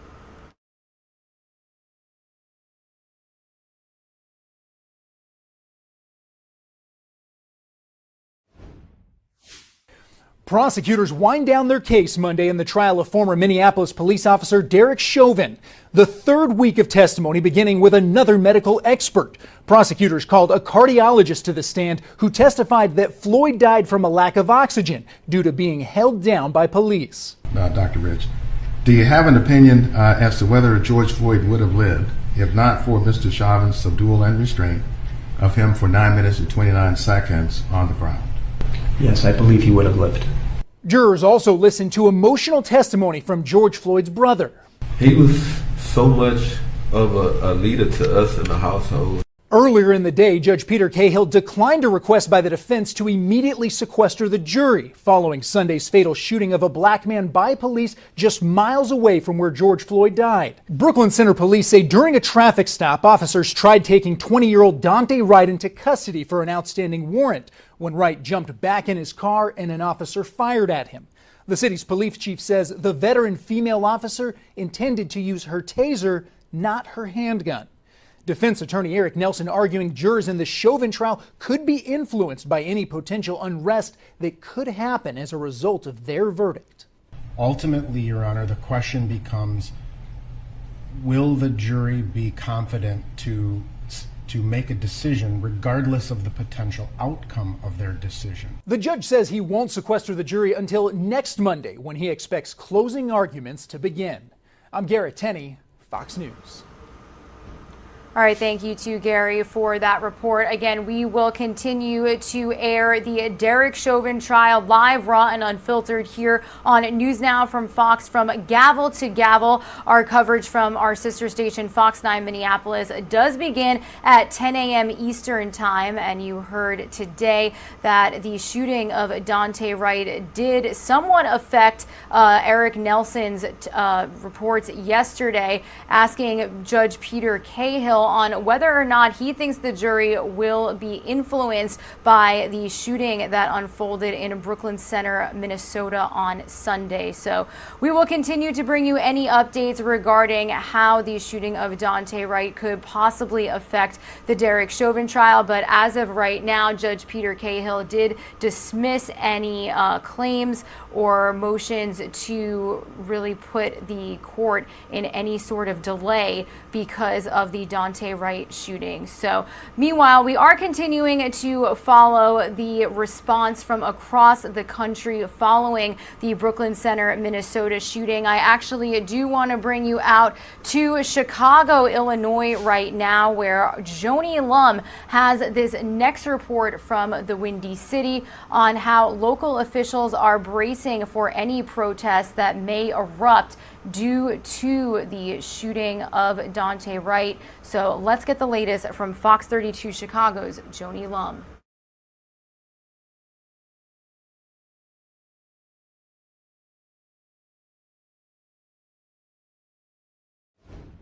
I'm Joni Lum in Chicago near the Magnificent Mile. There are increased Chicago police patrols on Michigan Avenue, and the department announced that it is monitoring events across the country, reactions that may come from the trial in Minneapolis and also some police-involved violence here in Chicago. This store boarded up and a few of other stores boarded up in anticipation of any trouble here in Chicago. There was a smash and grab at the Nordstrom store on Michigan Avenue at the Grand and Wabash entrance yesterday morning. 3 or 4 people put a brick through the glass. They took purses and other merchandise. Police arrested one man and then moved extra patrols to Michigan Avenue, closing traffic for about an hour, an action to prevent disruption. Police have been monitoring social media, and they're aware of threats of looting. They are being proactive now instead of reactive. The city is not encouraging businesses to board up, although some have, and police have canceled days off for some of the strategic teams. In Chicago, I'm Joni Lum reporting. All right, thank you to Joni Lum for that report. Again, we will continue to bring you any live feeds, videos, pictures of any unrest that would unfold today. The police department in Brooklyn Center and police departments across the nation are hoping that people will remain peaceful, that there will be no looting, no more protests following the shooting, but obviously a very fluid situation here across the country. Taking a live look over Atlanta, Georgia right now, because I do want to bring you the latest update from our Fox 5 Atlanta team following the shooting incident that happened in Carroll County, Georgia yesterday, when law enforcement said 3 officers were injured and a suspect is dead, and another is in custody after multiple agencies responded to the shooting incident on Monday morning that followed a car chase. We did bring you that breaking news update live, raw, and unfiltered here on NewsNOW from Fox. So I did want to bring you this latest update from this story from Fox 5 Atlanta's Natalie Foltz. So let's listen in. Just an absolutely tragic, heartbreaking, and devastating day for so many people involved. Now, we do know that one of the officers was taken to Atlanta Medical Center, treated, and has since been released. The 2 others were brought here to Grady Memorial Hospital, and now everyone who knows them and even people in the community are just praying for a safe and speedy recovery. All of us are praying for all of our officers in our community. Fellow law enforcement officers, loved ones, and strangers came together Monday to pray for one another and all the families involved after 3 law enforcement officers were injured in a high-speed chase that turned deadly. We want to send our prayers out to all the families involved, to those officers that were shot, and for their speedy recovery. Carrollton Police Sergeant Rob Holloway, Villa Rica Police Officer Chase Gordy, and Carroll County Sheriff's Deputy John Repetto were involved in a police chase that started in Bremen when a state trooper clocked a car going 111 miles an hour on I-20. According to investigators, during the chase, the suspects in the vehicle fired shots at the state patrol, then at the other officers. Sergeant Holloway crashed his patrol car after being shot at least once. Officer Gordy was shot twice, and Sheriff's Deputy Repetto was hit in the arm. Rob is a fighter and he is a warrior, and there's no doubt that the Lord is developing endurance in that brother. Now, the chase came to an end when the officer crashed his patrol car near a local elementary school. We're told that the 2 suspects inside tried to make a run for it. Now, Pierre Shelton was shot and killed by officers. His younger brother, Aaron Shelton, is booked in the Carroll County Jail on multiple counts of aggravated battery and aggravated assault. Both men are from Birmingham, Alabama. That's the latest here outside of Grady Memorial Hospital. I'm Natalie Foltz. Back to you guys.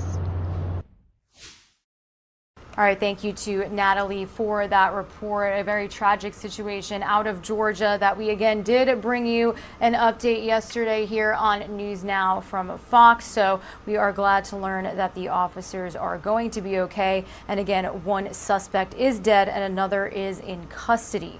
So developing story there out of Atlanta, Georgia. A huge thank you to our Fox 5 Atlanta team for that report. I'm going to send some of you on a quick 2-minute commercial break. We should be moments away from being joined by Dr. Mike Sirigliano with Penn Medicine. He was on our show earlier, and we do want to bring him on again to continue following the breaking news surrounding the Johnson & Johnson vaccine that is following, they're following several cases of blood clots caused by the vaccine. So stay with us, everybody. More news now from Fox is just 2 minutes away.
Welcome back to News Now from Fox, everybody. At 9:18 a.m. here on the East Coast, taking a live look over Atlanta, Georgia, where it is currently about 62 degrees and overcast there out in the Peach State. So pretty nice day, nice spring day out there in Atlanta, Georgia. We are just moments away from a live interview with Dr. Mike Sirigliano, who will be talking to us about the latest breaking news surrounding the Johnson & Johnson vaccine. But for right now, as we prepare, I do want to bring you the latest from our Fox 5 Atlanta investigative team, who is doing this segment on summer vacation. So let's listen in here on News Now from Fox.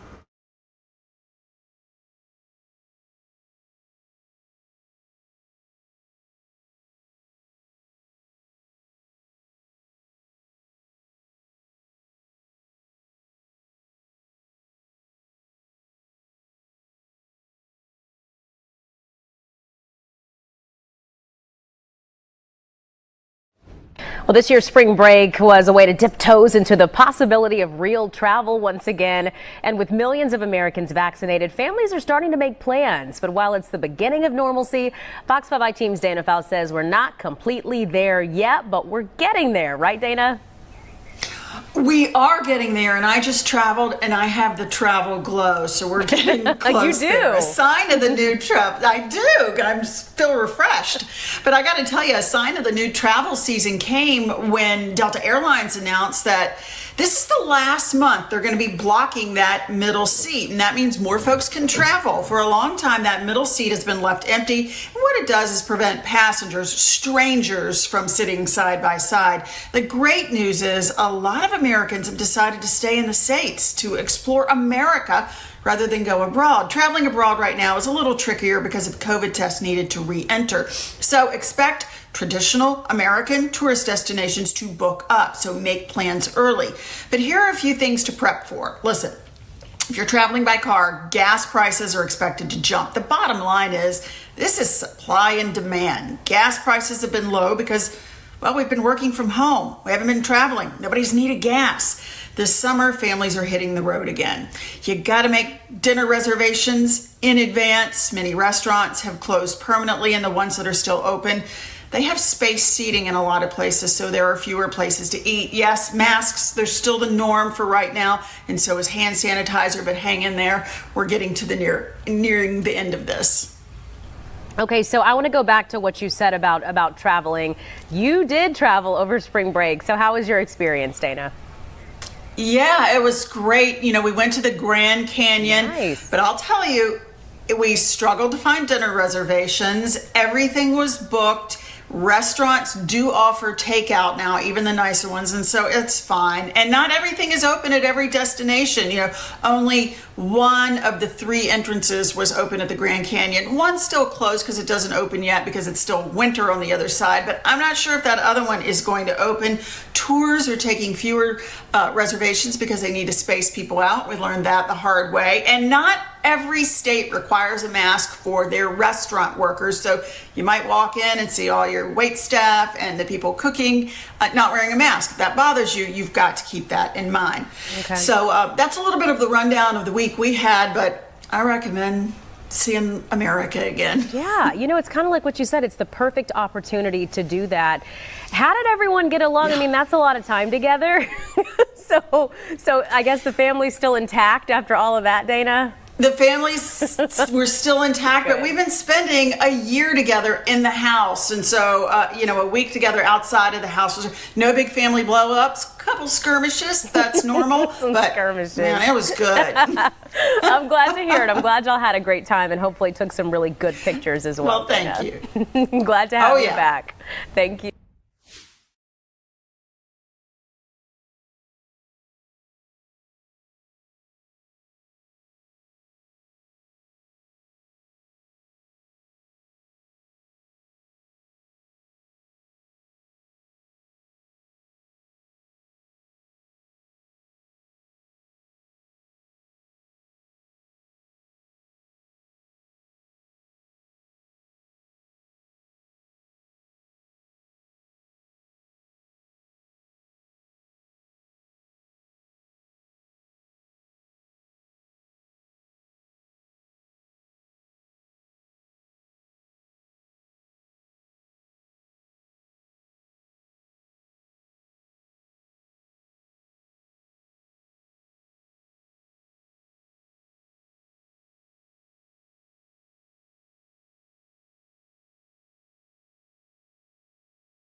All right, everybody, welcome back to News Now from Fox, taking a live look over Philadelphia, Pennsylvania, because we are once again being joined by Dr. Mike Sirigliano with Penn Medicine, who joins us from Philadelphia. Dr. Mike, it's so good to see you. How have you been?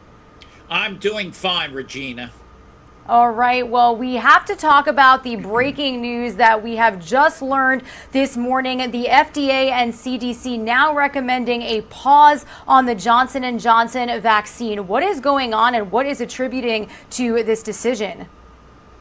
Well, Regina, there's been 6 cases now in about 7 million doses given, all in women between the ages of 18 and 48 who developed serious but very rare blood clotting disorders. They develop blood clots.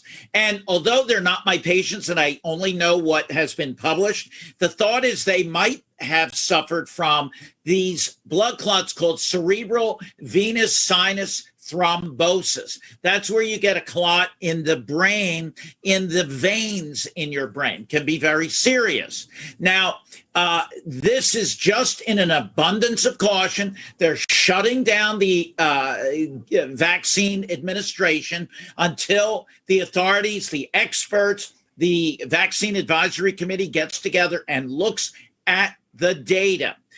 We see this sometimes in people who get an immune response to either a medication or something. It can lead to the platelet count going down. Those are little entities in the blood that make you clot. Sometimes they get destroyed by your own immune system, and that can lead to big problems. So that's what we're thinking, but time will tell, and we just want to have vaccines that are safe and effective. Yeah, now, Dr. Mike, is this a common occurrence as far as vaccines? Obviously, vaccines have very many side effects. I know it's only 6 cases, but obviously they are breaking this news. Is this something that is medically speaking expected, or does this surprise you? Well, you're not going to see side effects with any drug, medication, vaccine, therapeutic entity, even baby aspirin, until you give it to millions and millions of people. And then you will start to see, if there is anything, potential problems, side effects. This is 6 people. Now, that being said, these are 6 human beings, and we need to make sure that the vaccines are safe and effective. Now, I want to make one thing very, very clear here, and that is this is the Johnson & Johnson vaccine. It has nothing to do with the Moderna or Pfizer vaccines. So I don't want people saying, I'm not going to do those vaccines. They're all very dangerous. No, we're going to try to figure this out as quickly as possible, but this is only the Johnson & Johnson vaccine. Now, what does this mean for Johnson & Johnson? We're actually already getting reports that their website is shut down. So how does a company like this handle this situation from here? Well, I don't know. I have never made it up more than being kind of a country doctor taking care of patients. But if I was the head of a big company, I would make an effort to be completely transparent, completely forthwith, and say, look, this is what we have. This is what we know. Let's investigate it to the best of our ability so that people can rest assured that what vaccine we are giving you is safe and effective. You can't ask anyone to do more than that. That's what they need to do. All right, Dr. Mike Sirigliano, anything else that we should know about this breaking news that we've learned this morning? Well, Regina, my biggest fear is that people are going to say, I don't want to get vaccinated, because the only way we're going to get out of this mess is to get vaccinated, but it has to be done in a safe and effective way. And like I said, Moderna, Pfizer, not implicated, not being shut down. And remember that over 500,000 people have died from COVID-19. That is a sobering number. All right. Well, Dr. Mike Sirigliano with Penn Medicine, thank you so much for joining us here on News Now from Fox, as always. Always a pleasure, Regina. You are the best. You're the best as well. Taking a live look over Philadelphia, Pennsylvania, where Dr. Mike Sirigliano joins us from every day, well, every Tuesday and Friday, really. But huge thank you to him as well. So some of you will see a quick 2-minute commercial break. More News Now from Fox is right on the other side.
But I just want to hit on one thing before we get started here, just so everybody remembers. All right, everybody. Regina Gonzalez breaking in here. If you are not seeing a 2-minute commercial break on our show right now, I do want to let you know that we are currently listening in to a live press conference regarding a missing 11-year-old girl out of Florida who has been found safe. So let's listen in. We saw so much good come out last night, overwhelming good that helped us find her.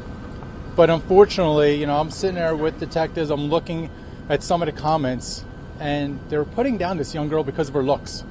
And I want to put this out there. Unless you walked on water, and there was only one on this earth that ever did that, you don't throw stones at people. You don't make those type of comments. Think about the life she's gone through, and if you have to make a negative comment, just turn your computer off, turn your phone off, walk away. There's young girls in our community, there's young children in our community that need help. And so I just want to put that out there that, we have to defend this young girl.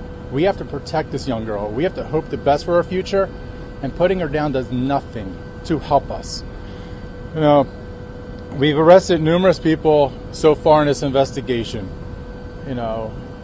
This is a tragic story, but with a good ending, and we have it goes back to last night, that video we put out about the 7-Eleven, the individuals that were involved, we were able to make arrests. Their names are Reginald Clark, he's 19 years old, from Jacksonville, Florida. The other individual is Jonathan McGregor, 17 years old.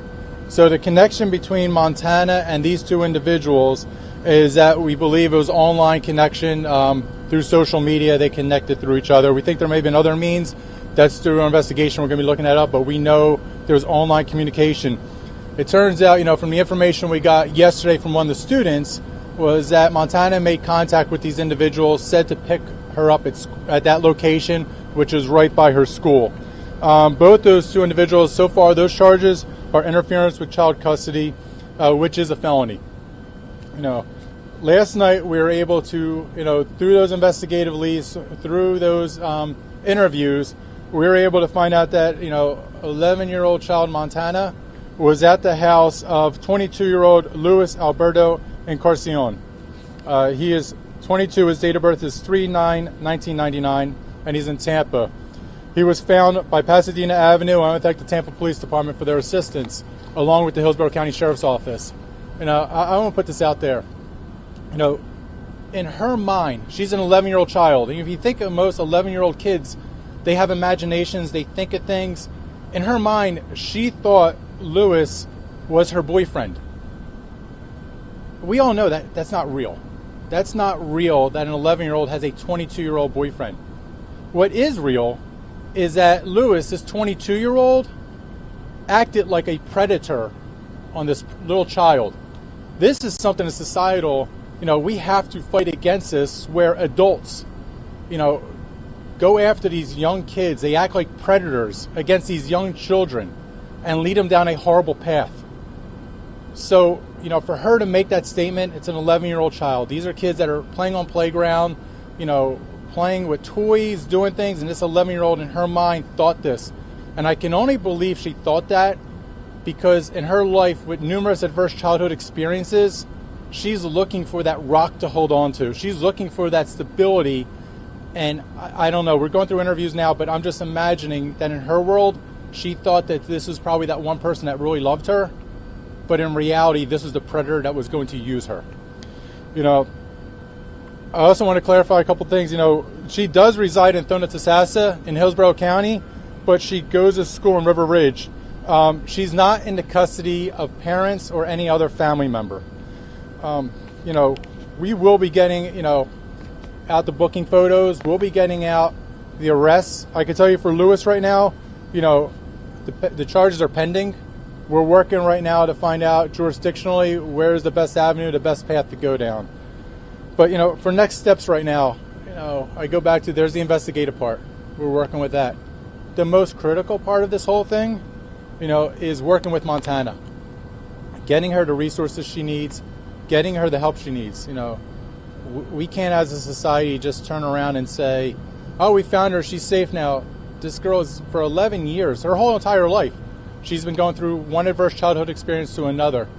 This is a societal issue. We can't just, you know, brush off and say we found her, it's okay. She needs intensive care. She needs intensive help. The other one, too, is, you know, for our parents out there, you know, talk to your children. You know, talk to your children about numerous things. You know, one is about human trafficking issues. The other one is the fact that, you know, the kids can say, oh, I'm not involved in that. But if somebody asks for your phone, your tablet, something, and says, hey, I want to borrow this, you know, that may be a clue that, hey, I'm going to help this person out. You know, let me find out what they're doing. Just don't take it for face value that someone just borrowed your device and you let it go. So those are things that, you know, you need to be a part of to look at. You know, again, I want to thank all our community. Our community was phenomenal. You know, I thank the media. You guys pushed out the message far and wide throughout the nation. It got out there because we didn't know if she was going to Georgia. That was one of the comments she had made to somebody, and we didn't know if she was right here in her own backyard in Tampa Bay, which she was. You know, thank you for that. You know, I thank our Lord again. I ask that He blesses Montana because she's going to need all the blessings, you know, all of us, we can all give her and that the Lord can give her. You know, and at the same time, you know, partnerships, you know, all the different agencies involved. So I want to bring up here, you know, Special Agent in Charge Mark Brunell, the FDLE, Florida Department of Law Enforcement. From the very moment this thing kicked off, they were there for us, they were working with us, and I want to thank them very much because without those strong law enforcement partnerships, without those community partnerships, we would not have been successful. So with that, Mark. Thank you, Sheriff. Good morning, I'm Mark Brunell with FDLE. I just wanted to echo what the Sheriff said. This was a complete team effort and also good old-fashioned police work. The regional response from Hillsborough County Sheriff's Office, Pasco County Sheriff's Office, Tampa PD, FDLE, was complete teamwork. This 11-year-old child was in harm's way for a number of hours. The great effort by everyone together, collectively, had a very good, successful resolution. And without that teamwork, I'm afraid we might have some bad news, but we don't. So, again, she's an 11-year-old child who desperately needs some help in a lot of areas, and I applaud the Sheriff for his diligence in that arena. And again, we're just glad it was a good ending. Thank you. Is there anything we could answer at this time? Unfortunately, there will be some things I'm going to say it's still under investigation with. Sheriff, you had mentioned that there could be a possibility that this was a human trafficking case. Do you still believe that this could have led to or was in the process of becoming a human trafficking case? And if it was, does she understand the severity of that? I go back to, let me answer the end of your question. So first, the severity of it. This is an 11-year-old girl. This is a child. This is one of those heartbreaking cases that, you know, you'll live with for a long time. You'll remember. I don't think she understands. I'd say her mom is in county jail. Her dad is nowhere in the picture. She has gone from one adverse childhood experience to another. And that's why I go back to those people that are putting rude comments on there. You have no idea what this girl's gone through in life. I don't think she has a clue. I think she's looking for that stability. She's looking for that rock. She's looking for love. She's looking for caring nature that most kids are given in life. She has never been. As to this investigation, we're going to find out what's going on. there have been indications in the past. There have been cases, things that we worked on in the past that with what she's had been going through in the past. Are there indications? Yes, unfortunately there are indications. I can't get through it because that's part of the investigation we're going through. But yes, it's one of those things that, this 22-year-old man, I go back to that. It's a 22-year-old man. This is not, a 13-year-old kid with an 11-year-old child. This is a 22-year-old man. There is no logical sense for a 22-year-old man to be with an 11-year-old child unless there was horrific things that were going to continue to go on in that place. Where is Montana right now, and will she be returned to the guardians who were in custody of her when this all started? So Montana right now is in the custody. She's still with the Hillsborough County Sheriff's Office along with the Pasco Sheriff's Office. She's still in Hillsborough County. That's something we're working on right now. I want to thank our Child Protective Investigation Unit. They do a phenomenal job. They're working with the state right now. What we're trying to do is get her the best location possible for a long term. This is not a situation, I go back to, this is a societal issue where you're dealing with kids that, going from one place to another, and there's no stability. She needs strong stability. She needs a home or location somewhere that she can be in, and she needs intense therapy probably. She needs intense supervision. She needs to stay off the social media and make sure she's nowhere near anybody who give her social media. She needs to be, this is a long-term strategy. And as I said, as a sheriff's office, we recognize that. And so we have that motto that we're going to constantly go upstream. Go upstream to find out why these issues occurred. And so what we're going to try to do is go upstream as much as we can with our fellow partners in the social services and get her the services that she needs so that she does not turn into somebody that constantly is going into the cycle. We do not want Montana back into this vicious cycle again. And she didn't need any medical attention. There were no injuries or anything of that nature? Not that I know of at this time. Sheriff, the 3 men that were arrested, were they all together when they were arrested, or were the 2 men just transferring her to the 22-year-old house? So that's part of the investigation we're going through right now. So the two men that picked her up at the 7-Eleven took her to another location within Hillsborough County. At that point, our detectives went to that location, talked to them, interviewed them. They did not have her. She ends up she was actually at Lewis's house, with the assistance of Hillsborough County Sheriff's Office, Tampa Police Department, and the Pasco Sheriff's Office, FDLE. We sat on that location. We were able to find out that she was there, talk to neighbors, she was there. So the connection, we believe, is that we're trying to figure out, we think that she talked to those individuals and said, hey, pick me up at school. But on another social media platform or another time, she had talked to Lewis. So she had asked those 2 to drop her off at Lewis's place. We're trying to figure out right now, is there a connection between those two men and Lewis? That's part of the investigation now. I go back to, there's probably many people that are going, this doesn't make sense. It doesn't. But this is what law enforcement deals with all day long. This is what social services deal with all day long. But we're trying to connect those dots. We're trying to figure out why that occurred. But I go back to, this is just a tragic situation. But thank God we have this 11-year-old child back right now and we can get her the help she needs. Sheriff, can you say what social media platform app she met Lewis or she met these 2 gentlemen? Was there one specifically? She was on numerous different platforms. We'll get that to you once the investigation, we get it all rolled out. Sheriff, does Lewis have any priors? And when you mentioned a possible link between him and human trafficking, were you referring to Lewis or were you referring to her being involved? The past of the victim, that's what we're referring to. Okay. Yeah, him, he has, from my understanding, he has just minor charges. However, I go back to an individual, an adult that wants to get linked up with a minor. There is some serious questions now that this may be unfolding to a bigger investigation, and we'll be able to start, working with our partners, FDLE, Hillsborough Sheriff's Office, Tampa, start trying to figure out what else is this individual involved in. How important was it if this was an ongoing relationship, if they'd met up before, or if this was like a first-time thing? So from the messages, from the information we're gathering, she considered him her boyfriend. So this is not the first time that it appears that these 2 had linked up. That's why, I go back to this child needs intensive care for this to occur. So yeah, this is part of the investigation, but as I said, we're going to see where else this leads us to. I hope to God this is the only child that may have been involved in this, but we got to see where else this goes to. How important were her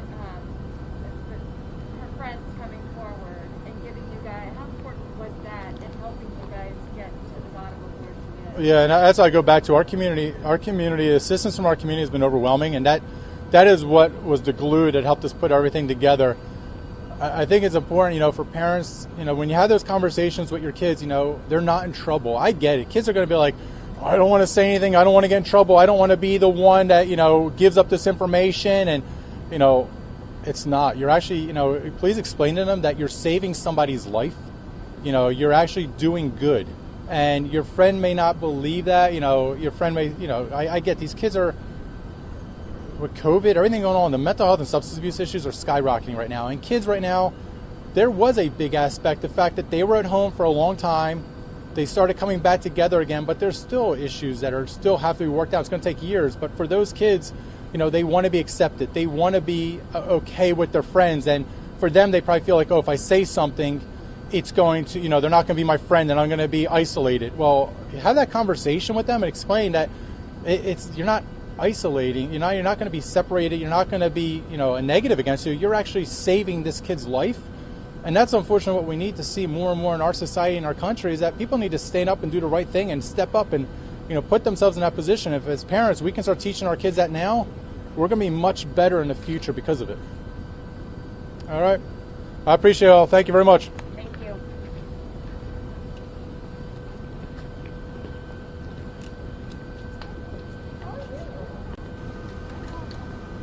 All right, everybody. Regina Gonzalez cutting in here on NewsNOW from Fox. You were once again just listening to an update from the Pasco County Sheriff's Office there in Tampa, Florida, as they updated us on the missing 11-year-old girl, Montana Breesman, who has been found safe. Now, you did hear them say that Montana had been in contact with two men who allegedly picked her up and brought her to several different locations. They are continuing to investigate the situation and say it may or may not be a human trafficking situation, that they are planning on getting Montana the help that she needs. She is in custody right now, and they are looking to find a safe location for her. So a positive update that she is found. Obviously a very extensive case and a long way to go for everybody involved.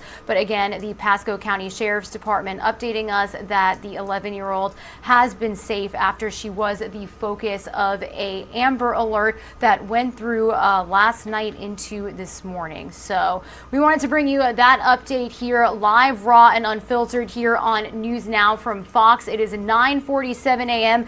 here on the East Coast, and we are getting ready to continue our coverage of the Derek Chauvin trial. Here is a live look from inside the courtroom in Minneapolis, Minnesota, where our coverage begins at 10 a.m. Eastern Time.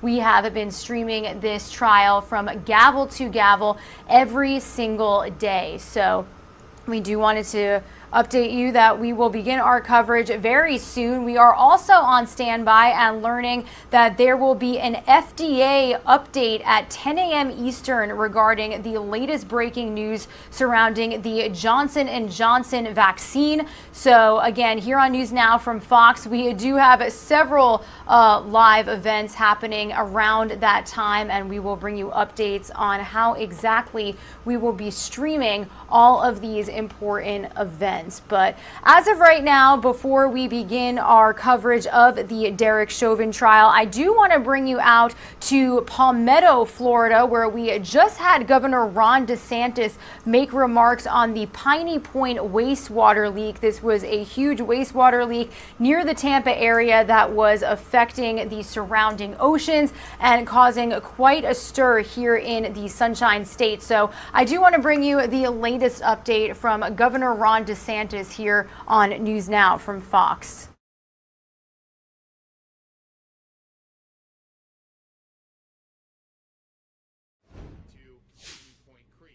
Within 7 days, controlled discharges of untreated water from the site to Port Manatee were stopped. Within 48 hours of the source of the leak within the South Reservoir, crews fabricated and deployed a metal patch to seal the area.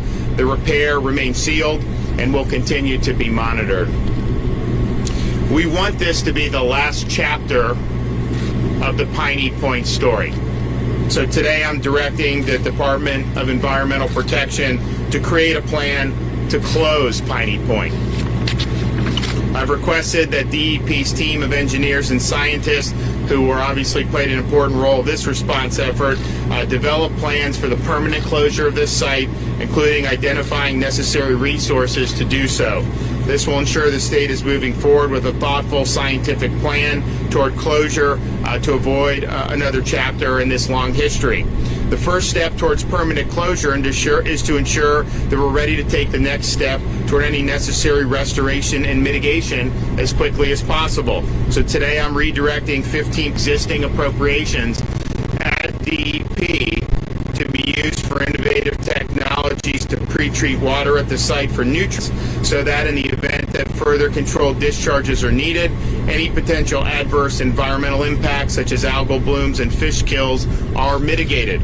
Innovative technology companies are currently on site and ramping up production to ensure any water that could be required to leave the site is treated to reduce nutrients.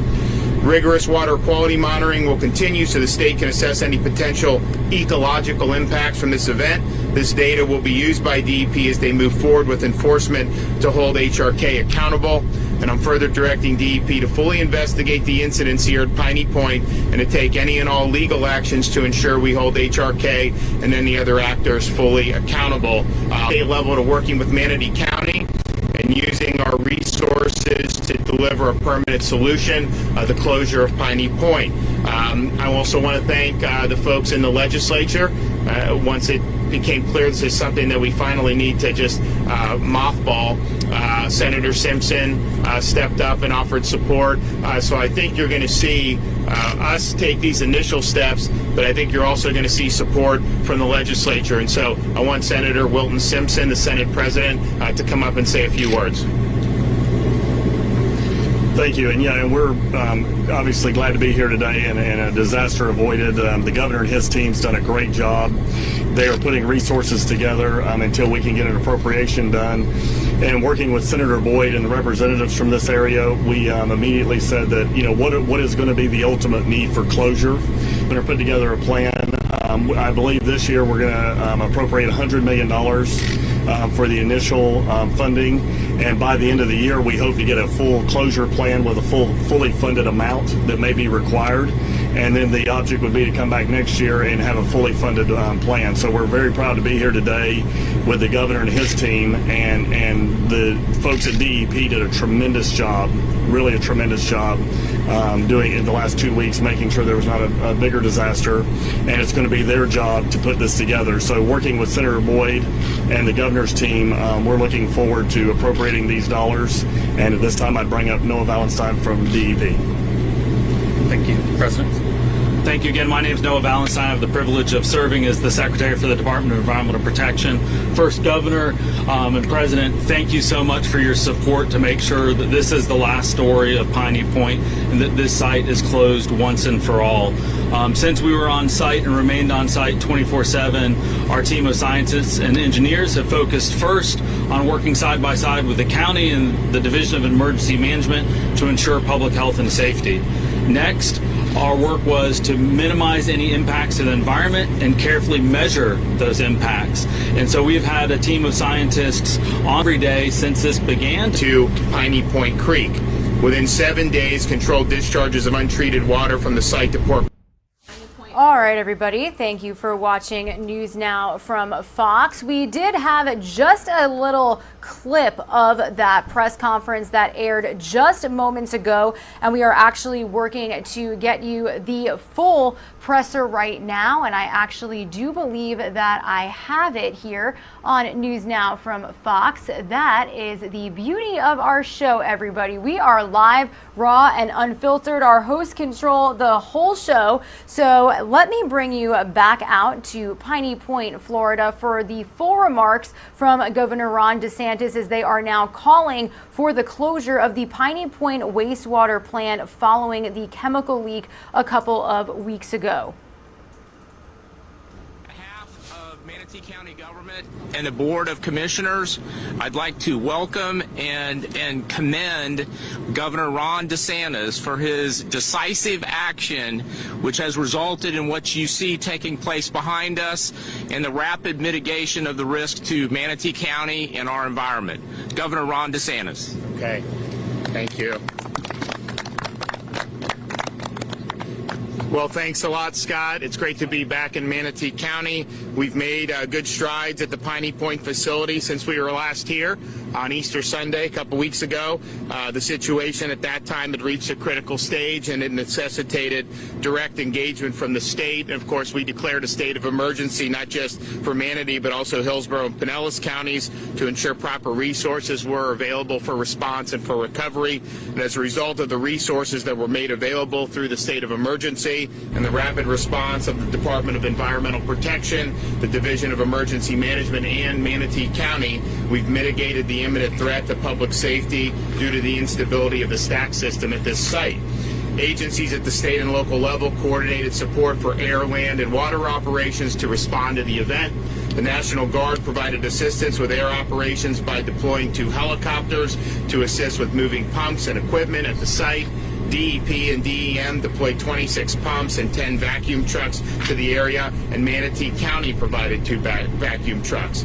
Through these collective efforts, within 6 days, response teams successfully managed unstable water on site that caused the uncontrolled discharge of processed water into Piney Point Creek. Within 7 days, controlled discharges of untreated water from the site to Port Manatee were stopped. Within 48 hours of discovering the source of the leak within the South Reservoir, crews fabricated and deployed a metal patch to seal the area. The repair remains sealed and will continue to be monitored. We want this to be the last chapter of the Piney Point story. So today I'm directing the Department of Environmental Protection to create a plan to close Piney Point. I've requested that DEP's team of engineers and scientists, who were obviously played an important role in this response effort, develop plans for the permanent closure of this site, including identifying necessary resources to do so. This will ensure the state is moving forward with a thoughtful scientific plan toward closure to avoid another chapter in this long history.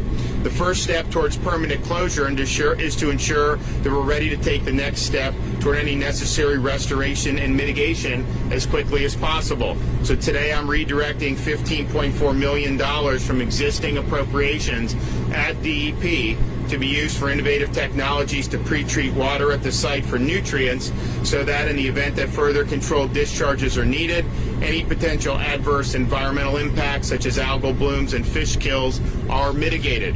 Innovative technology companies are currently on site and ramping up production to ensure any water that could be required to leave the site is treated to reduce nutrients. Rigorous water quality monitoring will continue so the state can assess any potential ecological impacts from this event. This data will be used by DEP as they move forward with enforcement to hold HRK accountable. And I'm further directing DEP to fully investigate the incidents here at Piney Point and to take any and all legal actions to ensure we hold HRK and any other actors fully accountable. We're committed on the state level to working with Manatee County and using our resources to deliver a permanent solution, the closure of Piney Point. I also want to thank the folks in the legislature. Once it became clear this is something that we finally need to just mothball, Senator Simpson stepped up and offered support. So I think you're going to see us take these initial steps, but I think you're also going to see support from the legislature. And so I want Senator Wilton Simpson, the Senate President, to come up and say a few words. Thank you. And yeah, we're obviously glad to be here today and a disaster avoided. The governor and his team's done a great job. They are putting resources together until we can get an appropriation done. And working with Senator Boyd and the representatives from this area, we immediately said that, you know, what is going to be the ultimate need for closure. The governor put together a plan. I believe this year we're going to appropriate $100 million for the initial funding. And by the end of the year, we hope to get a full closure plan with a fully funded amount that may be required. and then the object would be to come back next year and have a fully funded plan. So we're very proud to be here today with the governor and his team, and the folks at DEP did a tremendous job, really a tremendous job doing it in the last 2 weeks, making sure there was not a bigger disaster, and it's going to be their job to put this together. So working with Senator Boyd and the governor's team, we're looking forward to appropriating these dollars, and at this time I'd bring up Noah Valenstein from DEP. Thank you, President.